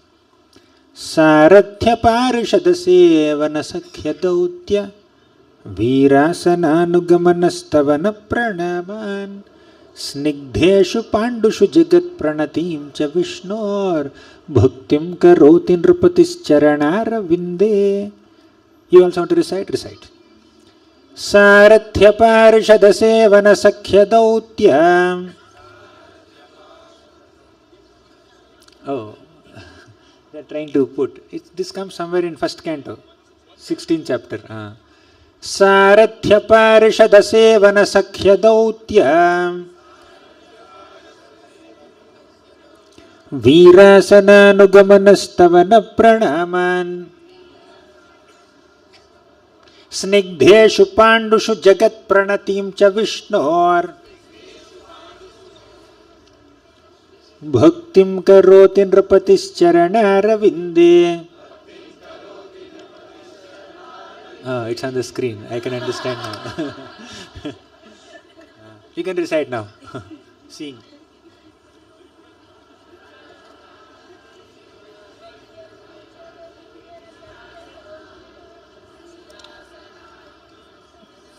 स्निग्धेषु पाण्डुषु जगत्प्रणतिं च विष्णोर्भक्तिं करोति नृपतिश्चरणारविन्दे. The meaning of this shloka is very simple, very sweet. Sarathya. Krishna acted as a Sarathi, chariot driver. Parishada. He also acted as a recipient of Agra Puja in the Rajasuya sacrifice. Sevana. He is like a servant.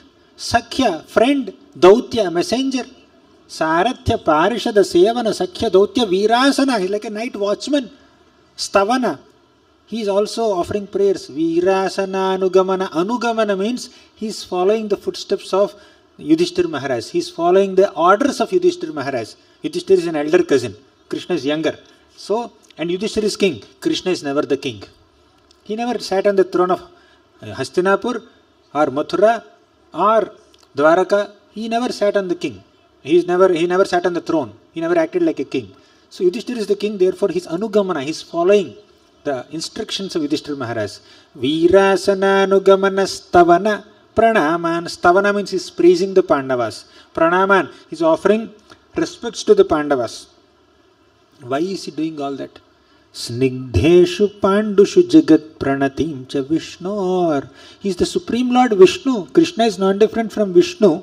And all the people offer obeisance to the lotus feet of that Vishnu. That Krishna.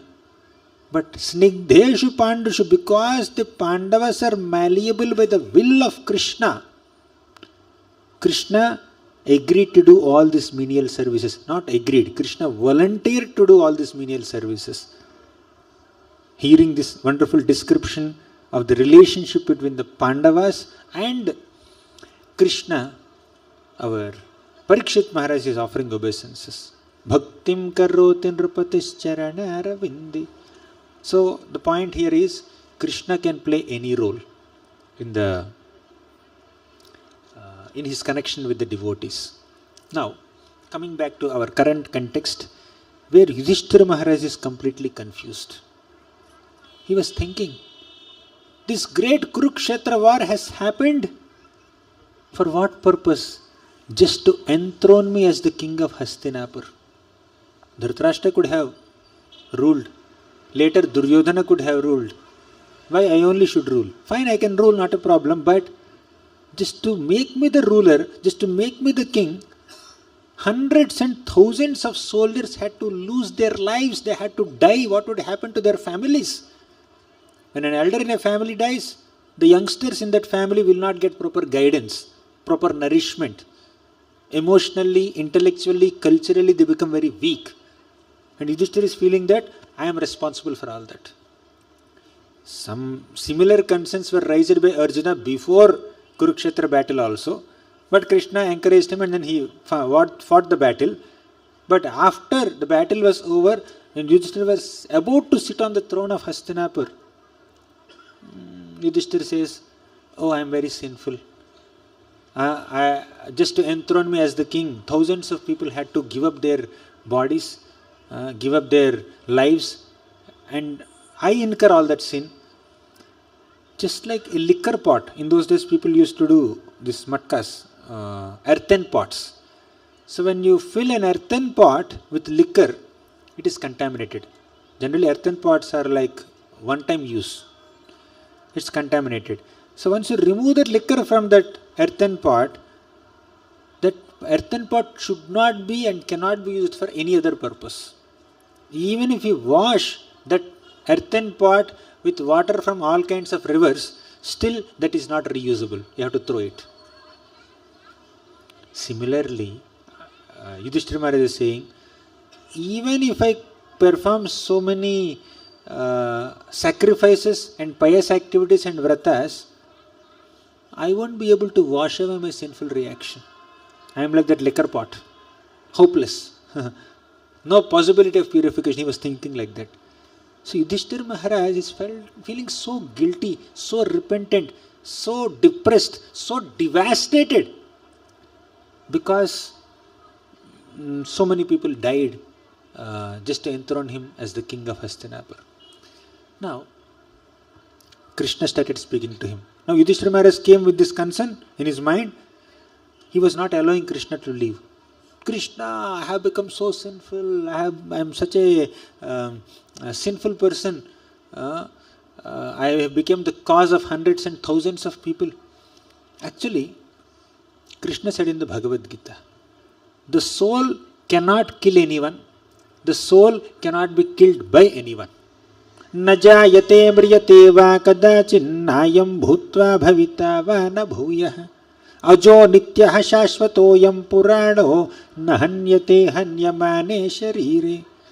So Krishna said in several shlokas, 20 shlokas, second chapter, shloka number 11 till 30. In 20 shlokas, Krishna established the eternal nature of soul and the temporary nature of body.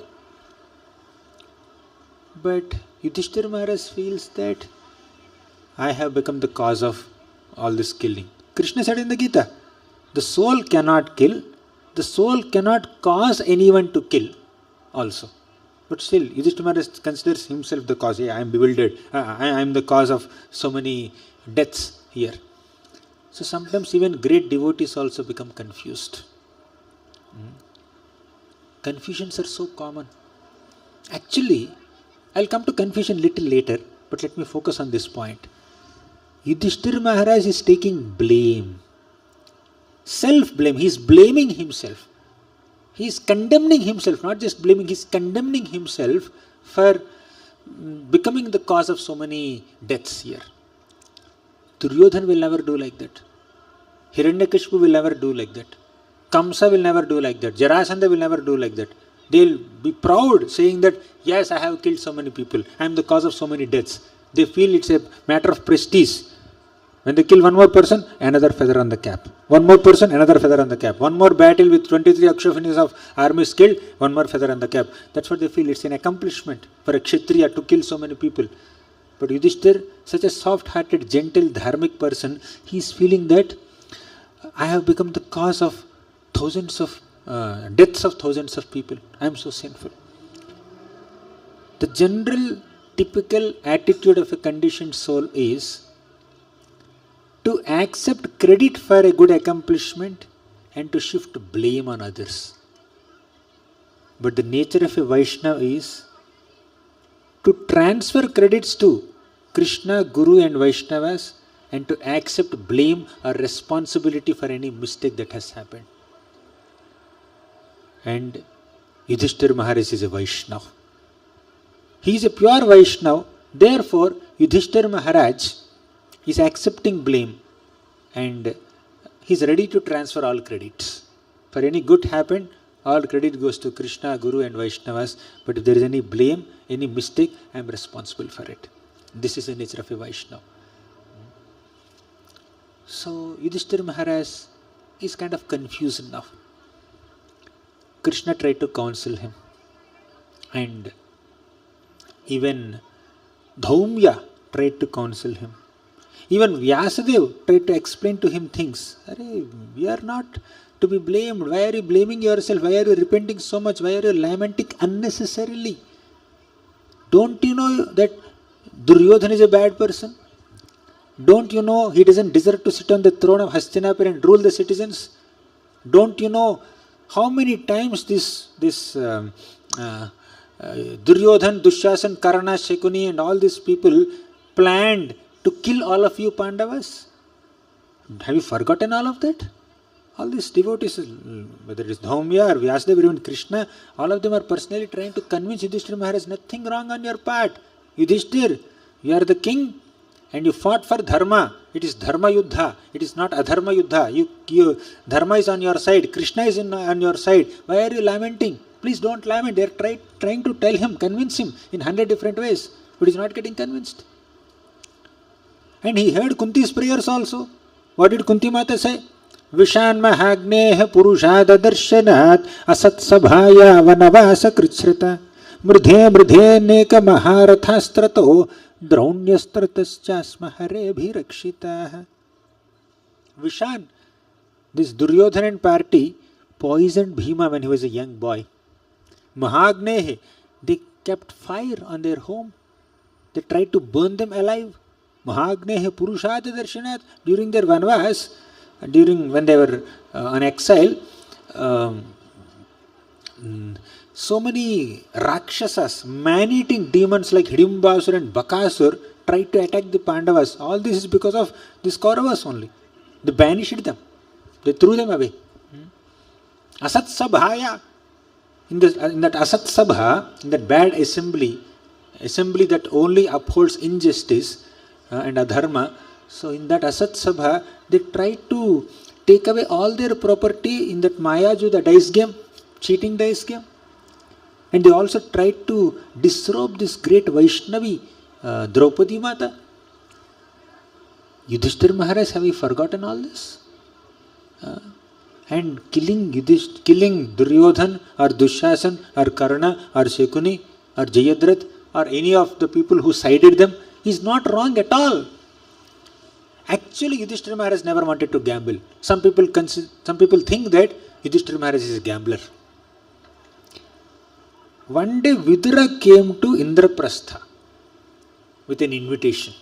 What is that invitation? Not for some Shubhakarya. Not for some wedding ceremony or some other ceremony. That invitation is for gambling. Where is it coming from? The king of Hastinapur. Duryodhana is pushing Dhritarashtra, and Dhritarashtra sanctioned the desire and then made an invitation card and gave it to our Vidura, and Vidura took it all the way to Vidura personally, the minister of this kingdom Hastinapur, he personally went to Indraprastha to invite Yudishthira Maharaj and Pandavas for a gambling match. And Yudishthira Maharaj said, how can I come for a gambling match with my own relatives? Gambling is such a bad habit. It will spoil relationships. It will create enmity between relatives. So it will spoil friendships. We should not have it. Then Vidura said, yeah, whatever you are saying, I already spoke to the king. But what to do? Duryodhana is very adamant. And Dhritarashtra is very partial to his adamant son. Therefore I have come here with this invitation. Then okay, fine. King is ordering. That invitation is basically an order. And Yudhishthira Maharaj, being such a dharmic person, he always considered Dhritarashtra as his father. He is on the level of Pandu. Although Dhritarashtra never considered the Pandavas his sons, Mamakaha Pandavas Chaiva. These are my sons, these are Pandu's sons. He already separated them. This is called separatist mentality. He never considered the Pandavas his sons, but the Pandavas are always considering Dhritarashtra, especially Yudhishthira Maharaj is considering Dhritarashtra on the level of his father. So father ordered, king ordered. He is also king, but still he became obliged and he came all the way. And when he came to Hastinapur again in that assembly, he said, Duryodhan, let's not gamble. Please. Bhishma, can you say something? Vidura, can you say something? Drona, can you say something? Oh king! Dhritarashtra, your eyes are closed, I understand, but your ears are open, right? I am asking, is it required for us to gamble? He is silent. Dhritarashtra is not speaking a single word. Then Yudhishthira Maharaj is obliged. Okay, fine, it's my superior's order, let me gamble. Okay, fine. Then again, Duryodhan said, I will not gamble. That's very good, that's what I want. I will not gamble means it's not that I will not gamble. I will not put the dice. This Mr. Shekuni will put dice on my behalf. That is his proposal. Then Yudhishthira Maharaj got a chance. Oh, how can he play dice on your behalf? He is not a king, right? He is not on my level. So we should play. He cannot play, so I am quitting the game. I am not starting the game. No. I am on my order. I can appoint anybody, so you should play on my behalf. Then Shekuni played, and then again Yudhishthira is looking at the elders. They are not speaking anything, any single word. So what to do? Yudhishthira Maharaj was forced, because of his obedience, because of his submissiveness, because of his good culture and respect towards elders and superiors, and especially this king Dhritarashtra, he was obliged to play in this gambling match. And by the way, he is not even expert also. He is not expert. He doesn't have expertise, he doesn't have experience, he doesn't have inclination also to gamble. But he was forced to gamble. What to do? And after losing everything, and then Draupadi was insulted, and Draupadi was given some boons by Dhritarashtra. Dhritarashtra, out of fear, he said, Draupadi, whatever you want to take from me, please. He got scared. Because Draupadi's Vastrabharan did not happen. Because of Krishna's special powers, so unlimited sari came and protected Mother Draupadi from all sides, and Dushasan just collapsed there. So seeing all this mystic display right in front of him, Dhritarashtra felt, no, I think I am risking now. My sons are in danger. So I will pacify Draupadi and say, Draupadi, please, whatever you want, you take. And she said, okay, please release the king, release Yudishthira Maharaj, and also release the remaining 4 Pandavas and return their weapons. Then they will earn their property again. Then Dhritarashtra said, okay, fine, take your kingdom. Everything that you have lost is again given back to you. Go back. Then again this Duryodhan and Shakuni and all these people made a plan and again forced Dhritarashtra to call the Pandavas back. Pandavas were on their way to Indraprastha. So before they even reached Indraprastha, again some messengers came all the way to the Pandavas at a faster pace and said, the king is calling you again. For what? For another round of gambling match. My God, again. So Yudhishthira came back again. It doesn't seem logical, but that's what happened in Mahabharata. Some people blame Yudhishthira Maharaj also for gambling and all, but he was just being respectful to the seniors. And they said only once we will play dice, and if you lose, you have to go for 13 years on exile, 12 years on exile, and 1 year incognito. Then he has to oblige. Then he did the needful. And he lost, and he was on roads. So Yudhishthira Maharaj lost. Now this Dhaumya, Vyasadev, and even Krishna, all of them are trying to convince Yudhishthira Maharaj, Yudhishthira Maharaj, please understand there is nothing wrong on your part. All the adharma is done by Duryodhan, Dushasan, Karna, Shakuni, Dhritarashtra. Now they are defeated, they were killed, and there is nothing wrong in what has happened. You just happily rule this kingdom. Okay? Yudhishthira says, not okay. Not okay. Then what to do? Krishna found someone has to make Yudhishthira Maharaj say okay. Who is that? Bhishma. Right? So Bhishma, only Bhishma can convince Yudhishthira Maharaj. So in this context, Sutta Goswami describes Lord Krishna as Adbhuta Karmana. Adbhuta Karmana means one who performs wonderful activities. What is that wonderful activity that Krishna has performed in this context? He is trying to convince, personally he is trying to convince Yudhishthira Maharaj that there is nothing wrong on his part. But within his heart, while staying within his heart, Krishna is instigating and inspiring and influencing Yudhishthira Maharaj not to get convinced by Krishna's words. Why? To give the credit of convincing Yudhishthira Maharaj to Bhismadeva. That is the beautiful activity that Krishna has done in this pastime. Right? Adbhuta Karmana. So to give credit to his devotees, to expand the glory of his devotees, to increase the honor and prestige and glory of his devotees, Krishna will take a low profile. Let me not convince Yudhishthira Maharaj, or let Yudhishthira Maharaj not get convinced by me. Let my dear Bhishmadev convince. Many people misunderstood Bhishma. So many people blamed Bhishma, misunderstood Bhishma, but even if the whole world misunderstands us, Krishna will never misunderstand us.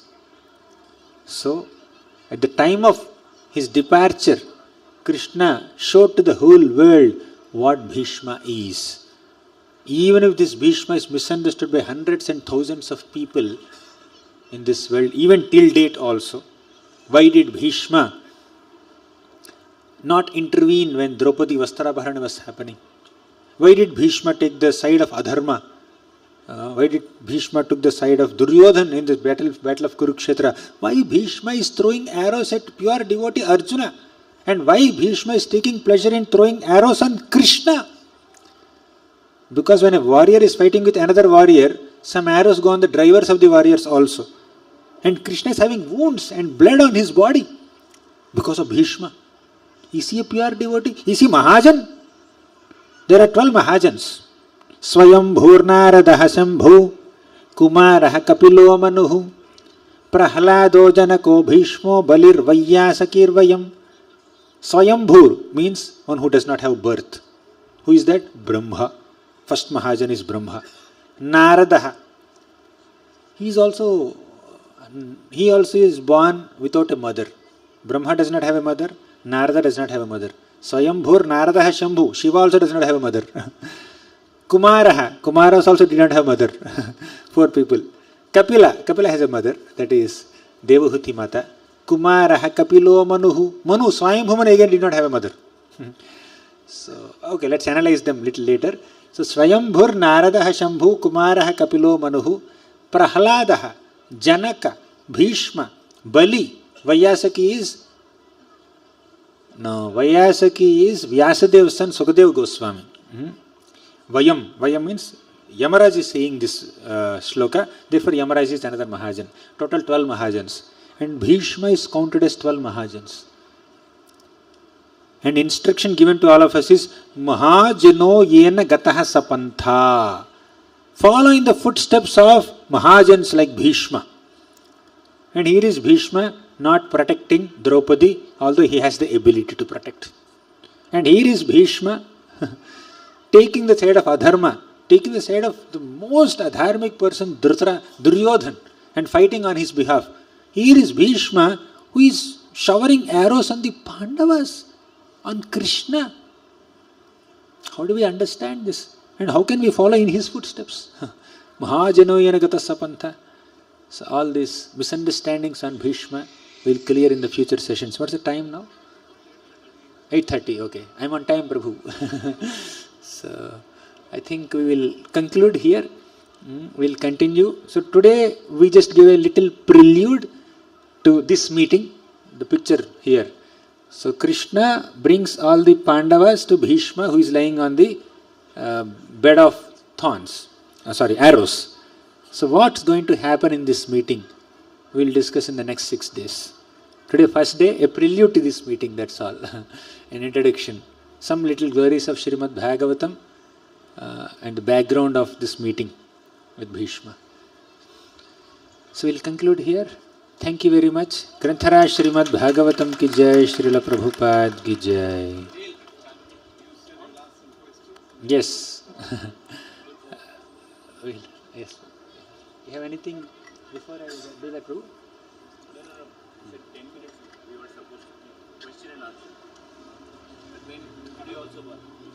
Yeah, we'll have a... Yeah, please.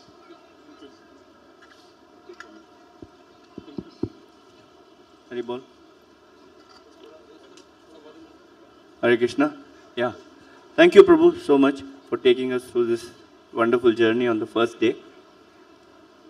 All glories to Srila Prabhupada and Gauranga Darshan Mahaprabhu ki jai. Prabhu ki jai. Okay.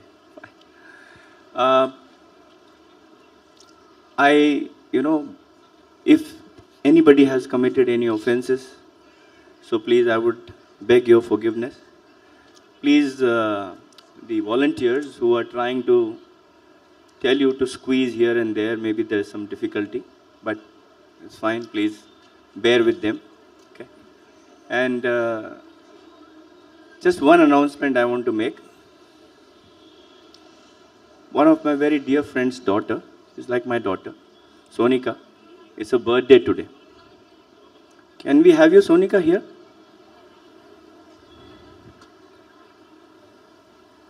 So what better occasion than having her cake cut in front of the Lord and Prabhu. 1 minute. She has to go.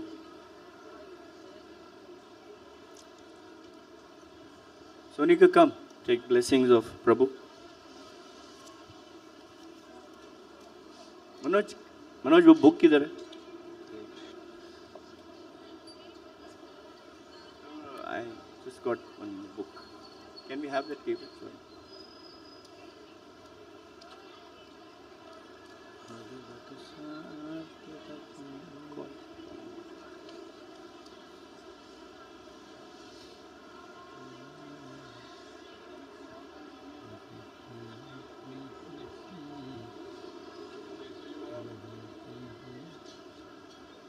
So Hare Krishna, you have a few more minutes to think about some question answers, some questions for the answers that Prabhu will give you.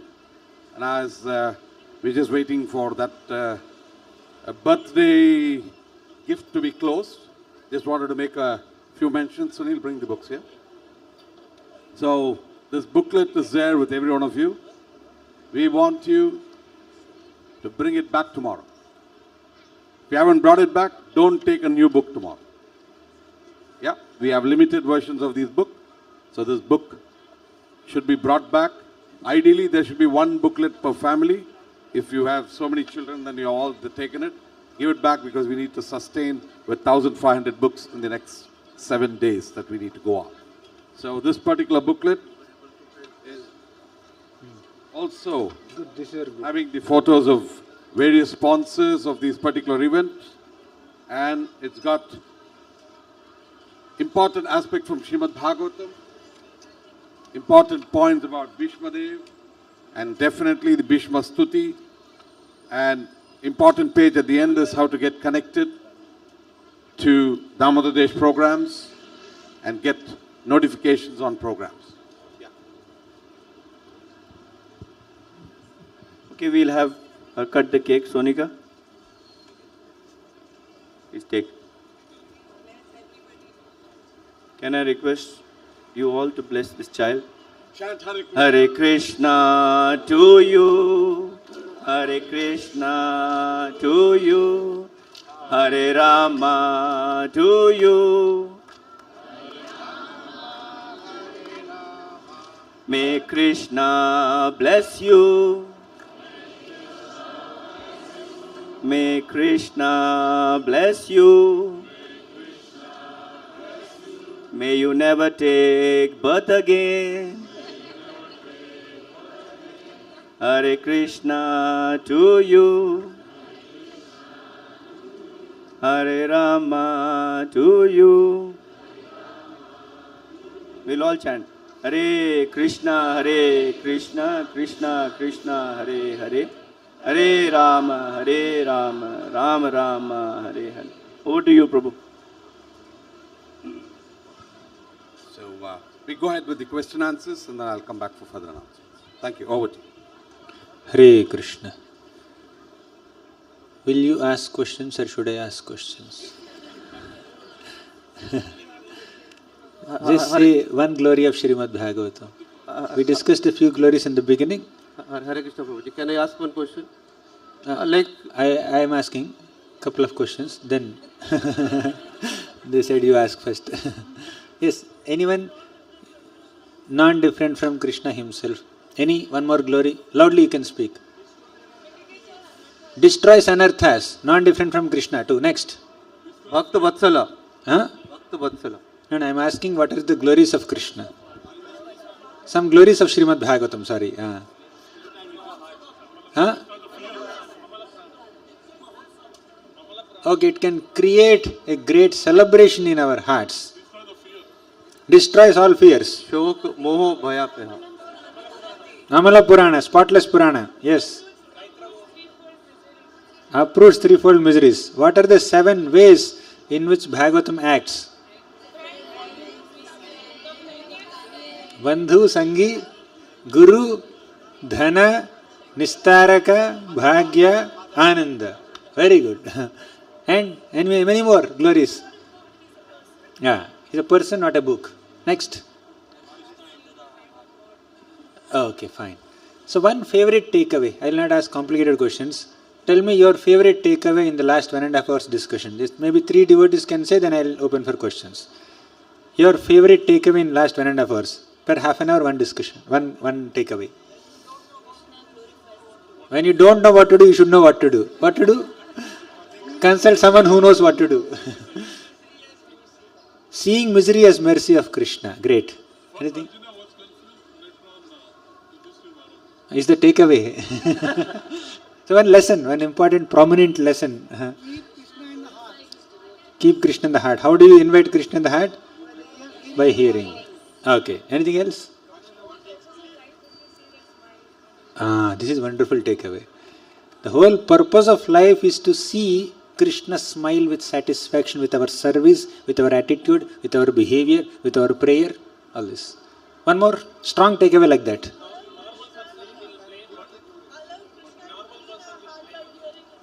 Yes, allow Krishna to clean your heart by hearing his glories. Yes, next. Anything else from farther end? Yeah, common people accept credit and shift blame. But Vaishnavas accept responsibility for mistakes and transfer credits to Guru, Krishna and Vaishnavas. Okay, one last. Yes, Prabhu. Lot of glare. There is Brahman effulgence behind you, therefore I had to cover myself. Yeah. Yes, Prabhu.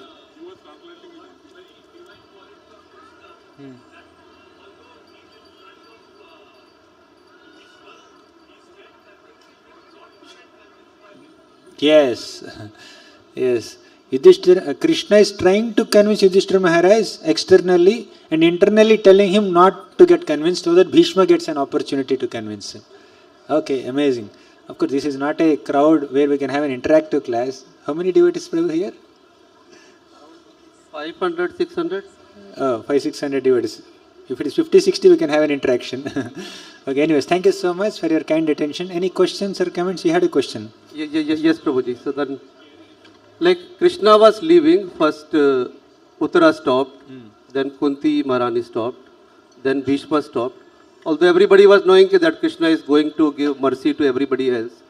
So if you know our Guru Maharaj or somebody is going for a special giving mercy to others, so isn't it selfish that we should ask personal question, or we should ask, or we should seek that Guru Maharaj or somebody is going for spreading mercy to like the bigger population, so we should not ask?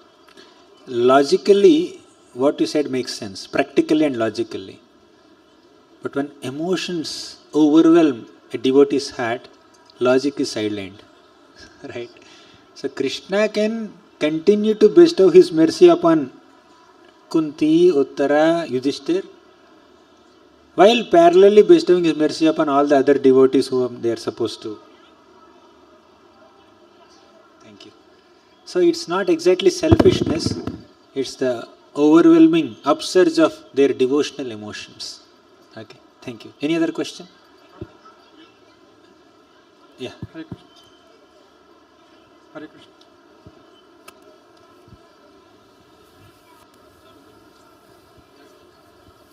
Hare Krishna. Hare Krishna, Prabhu. I have a question. Prabhu, you just said that Krishna gives credit to everyone and he doesn't take credit.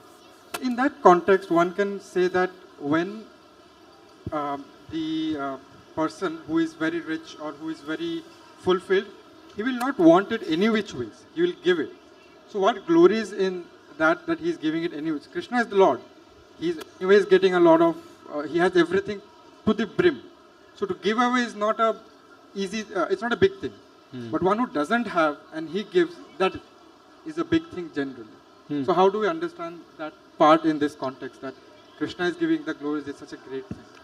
Krishna giving glory to his devotees is great, not because he already has a lot and he is giving little to others. That's not the reason. Even if a devotee doesn't deserve that greatness, Krishna will attribute it upon the devotee. That shows Krishna's mercy and affection. That's why it is great. So now you have something and you are giving to someone. So considering how much you have, what you give may not seem very great, but whom are you giving? Someone who doesn't deserve. That is the greatness. But now in this context, the devotee is already great. Right? So, when Krishna is making him great, what is so great about it? The answer is this. Krishna is very humble. Let me give you one example. Sudama brought a handful of poha. Not one, 4 handfuls of poha. To offer it to Krishna. And Krishna felt that Sudama could not even afford this poha. Like basically, Sudama did not have it in his home. Sudama's wife went to the neighboring homes and begged these 4 handfuls of chipped rice and packed in a torn cloth and gave it to Krishna. Gave it to Sudama. And Sudama brought it and gave it to Krishna. And Krishna received it. Then Krishna thought, Sudama offered this to me beyond his capacity. I need to offer him beyond my capacity. To properly reciprocate with Sudama's gift, I must offer something which is beyond my ability. There is nothing beyond my capacity. Means I can never repay Sudama's debt. I can never sufficiently reciprocate with what Sudama has offered me. Therefore, Krishna did not give anything to Sudama. And when Sudama reached home, he found a big palace there. That means Krishna is giving it secretly to Sudama. Krishna did not reveal. By the time you reach home, you will have a big palace as good as Indra's palace. He did not reveal it because he felt ashamed. He felt embarrassed. He felt very awkward. What Sudama gave me 4 handfuls of rice is 10 times more, million times more valuable than the Indra Bhavan that I am giving him. So Krishna felt very embarrassed. That is his humility. Although Krishna gives something to his devotees, he feels that I think this devotee deserves much more and I don't have so much. They are saying Krishna has everything. But Krishna's having everything is considered a disqualification or a drawback in Krishna because he cannot go beyond what he has to sufficiently reciprocate with his devotees' love. Does it make sense? Does it connect with your question? So Krishna is actually humble. That's what is greatness of Krishna. His humility is the greatness. Right? Any other question? Hare Krishna Prabhu. Yeah. See, you were telling that I can't Prabhuji, see you. Uttara was actually taking the invitation to, Yudishthira, to, Oh, there. Okay. to play gambling. So, Uttara is such a noble Uttara is such a noble man. Why not he was not advising Yudishthira not to play? If not the first time, at least you should have told him in the second time. Why he was not doing that? Because, you see, Vidura said so many times. To Dhritarashtra also, to Duryodhana also. But ultimately Vidura is a minister, a subordinate. Following the orders of the king or the ruling party is his primary responsibility.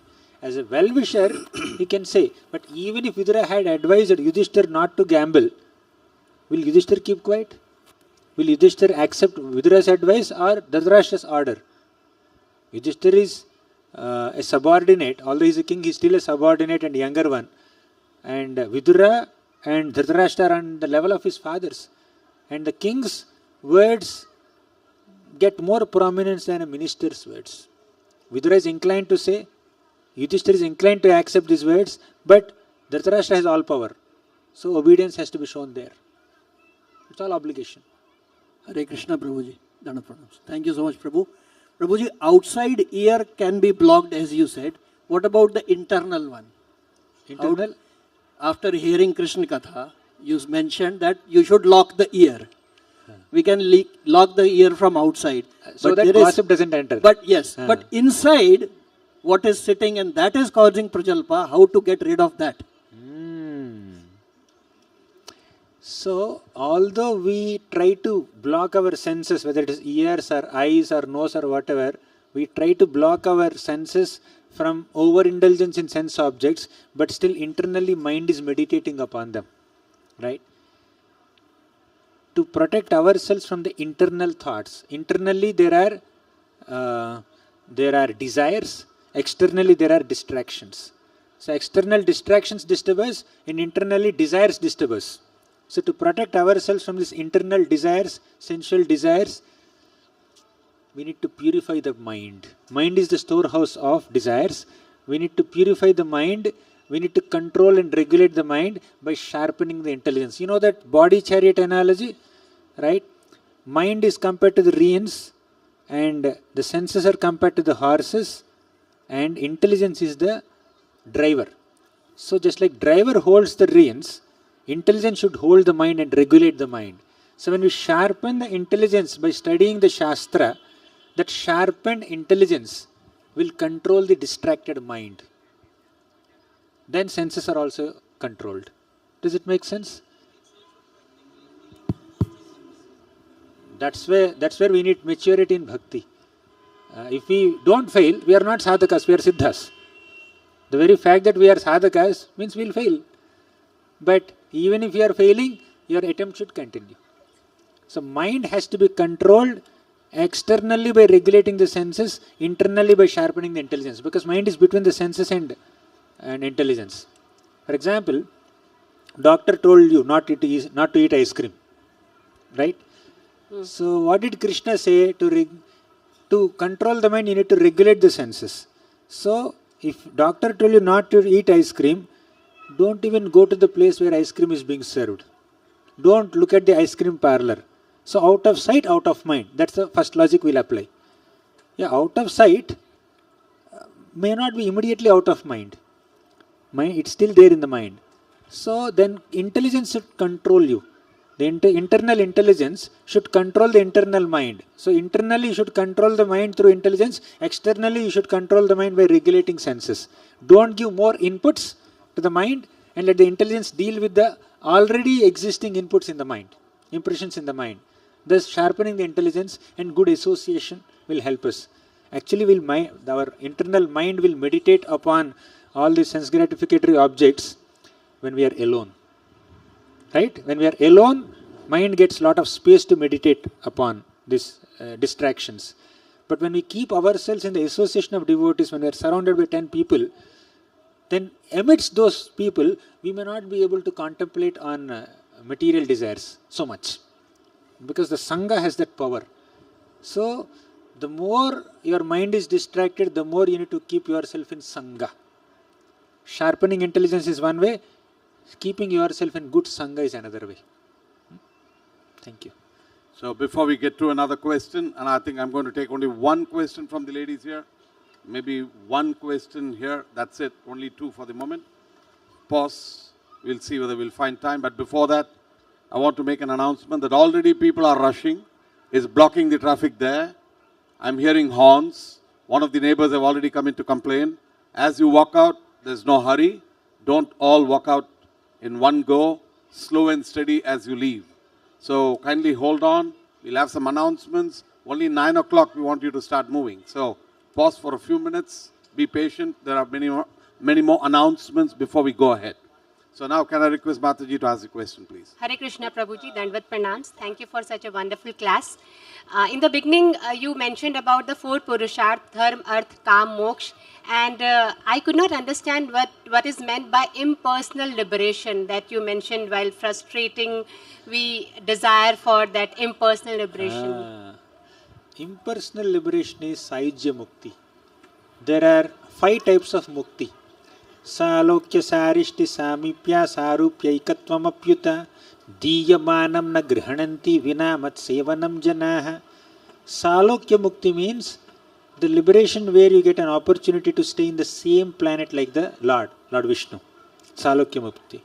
Samipya means you stay right next to the Lord. You are in the same loka, same planet, but you may not be right next to the Lord. That is called Salokya Mukti. But Samipya means you are right next to the Lord.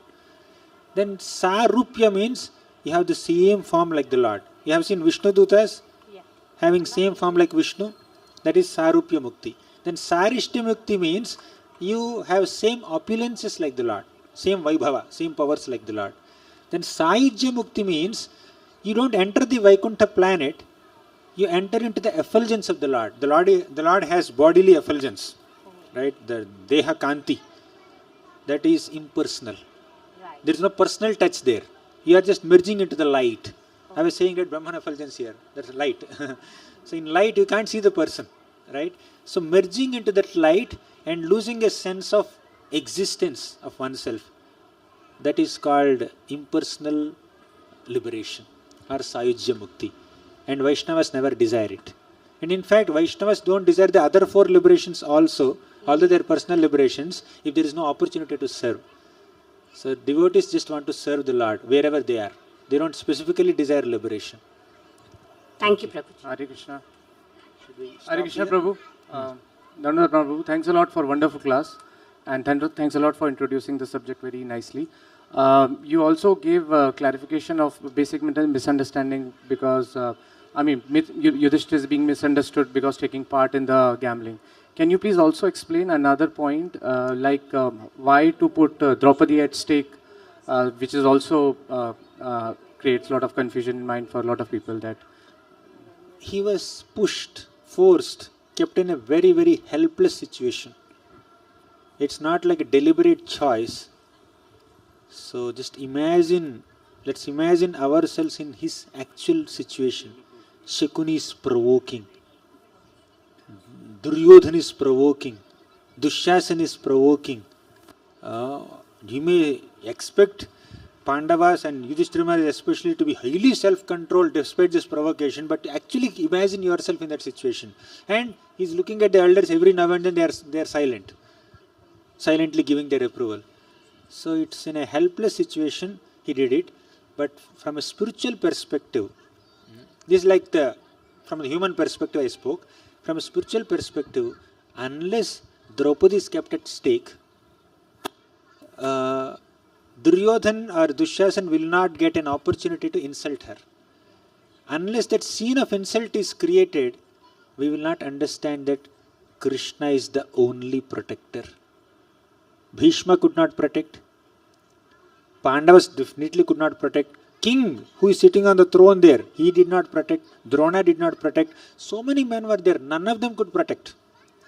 When every single force, every single power, every single person in the entire cosmic manifestation fails to protect you, still Krishna is there to protect you. To prove this has happened. That's our Vaishnava perspective. Thank you. So we'll conclude. Hari. Let's end with a child's question. Yeah. So Prabhu, you said, why does the mind like sense gratification if it's not the one experiencing it? Like for example, when you're watching something, your senses are the one experiencing it and not the mind. So why does the mind like it? Your senses are definitely experiencing, but the mind and senses are connected to each other. Right? Mind is the boss of the senses. Right? Mind is the leader of the senses. When your eyes are seeing a video, if you like the video, if the video is nice, a pleasant impression is stored in the mind. If the video is little ghastly or ugly or not well made, a negative impression is stored in the mind. Your tongue is tasting some food item. If it is very yummy, then your mind stores a very pleasant impression. If it is yucky, then the mind stores a negative impression.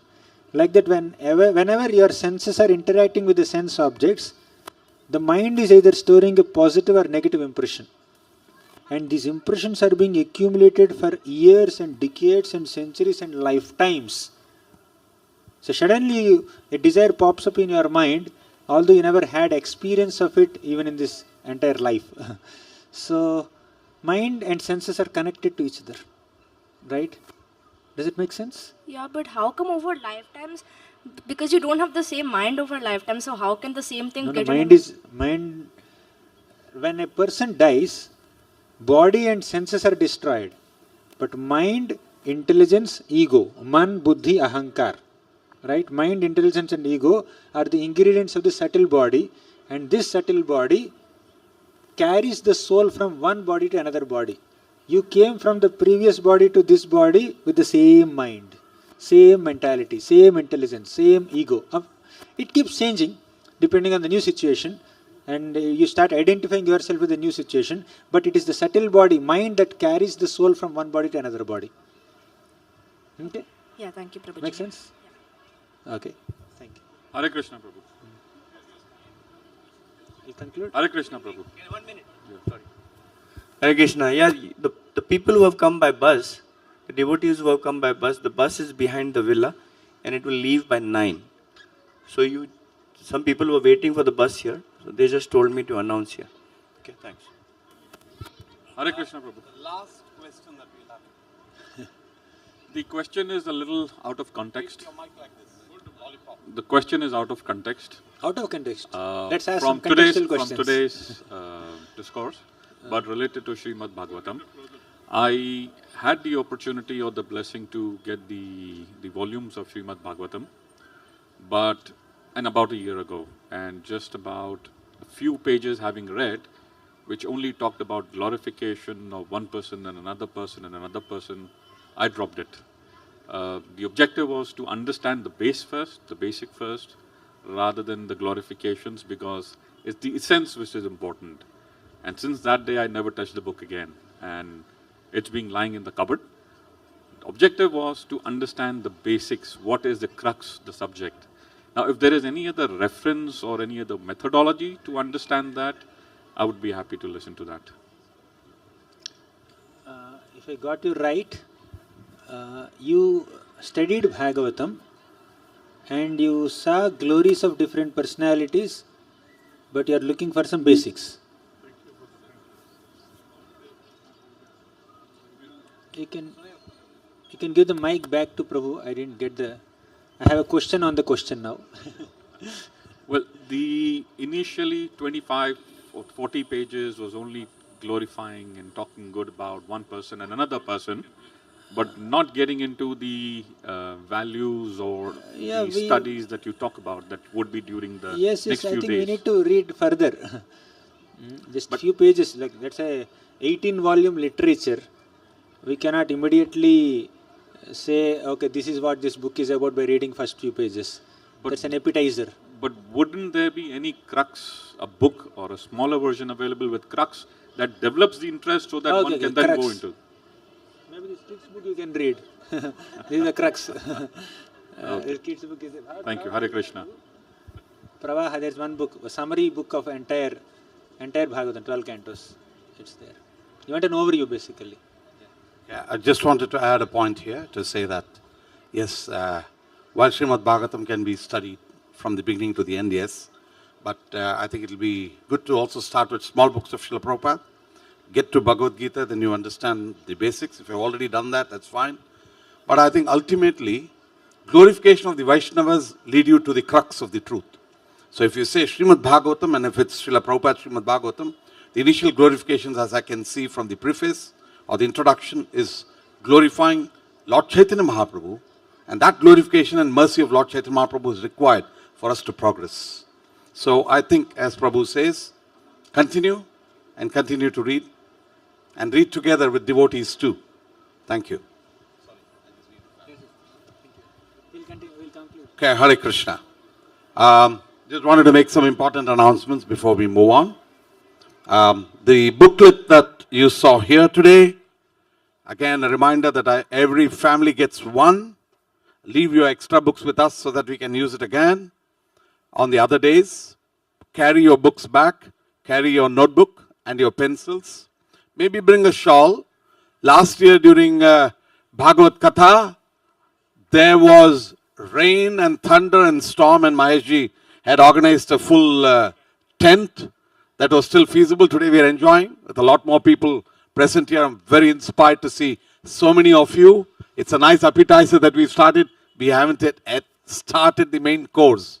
There's a lot more to go in the next 2 days. Do not miss. The booklet has been wonderfully done by Jagan Prabhu, by Haridas Varya Prabhu, by Abhay Nithai, Nitin, Nandkishore Prabhu, Harish Prabhu. Thank you all. Also engaging various other children class Matajis, Raja Mandali, Reena Rawat, Shubi, Sundari Radhika, and all the other Matajis who have helped them. Thank you. The children have been very wonderfully taken care by many devotees. And this is a sample of what the children did today. They made a beautiful vigraha of Krishna in clay. It looks very nice. It doesn't look like gooey clay, you know. It's very nice. Thank you. That's a gift for you, Prabhu, for your Bhagavatam tales. And I come back to the session today. Today is an appetizer, as I said, but I would request every one of you to look at what you want to do by getting the Bhagavatam tales, the Gita tales, the entire Bhagavata Subodhini, and this whole set is available at the back of the hall, or place an order, and you will get it later. There are so many other books of Gauranga Darshan Prabhu. In addition, you have the full display of Shrimad Bhagavatam, only here to inspire every one of us to own a set of Shrimad Bhagavatam. Not only read 40 pages, read every day 10 pages and go on and continue, because there are thousands of pages. We'd also request every one of you to have a set of Chaitanya Charitamrita. Bhagavad Gitas are also on special price and sales. For those of you who have, you can pick them up. Make sure that every member of the family has Bhagavad Gita, not the booklet. And besides that, today's Prasad is also sponsored by Mahesh Gauranga Prabhu. Thank you very much, Mike Govindas, for organizing the Prasadam, not only today, all the days, but the Prasad sponsors would be different on the different days. Any one of you who may want to come forward to support the Bhagavad Katha or the memory of any of your beloved ones, you can reach out to Vrajalila Nath Prabhu or Sevananda Prabhu at the back of the hall. So the book table is there. There are a lot of other seva opportunities. Kindly come on time. Kindly come along if you can. Pull up with other devotees so you're coming in the same car. And as you go out, please do not rush out. If you see 10 people outside the door, I would not want you to leave the compound. Wait, and as Mahesh Prabhu said, go to the car rather than the car come to the road, because this is a main road. It's a very busy road. Thank you. Hare Krishna. Thank you very much again.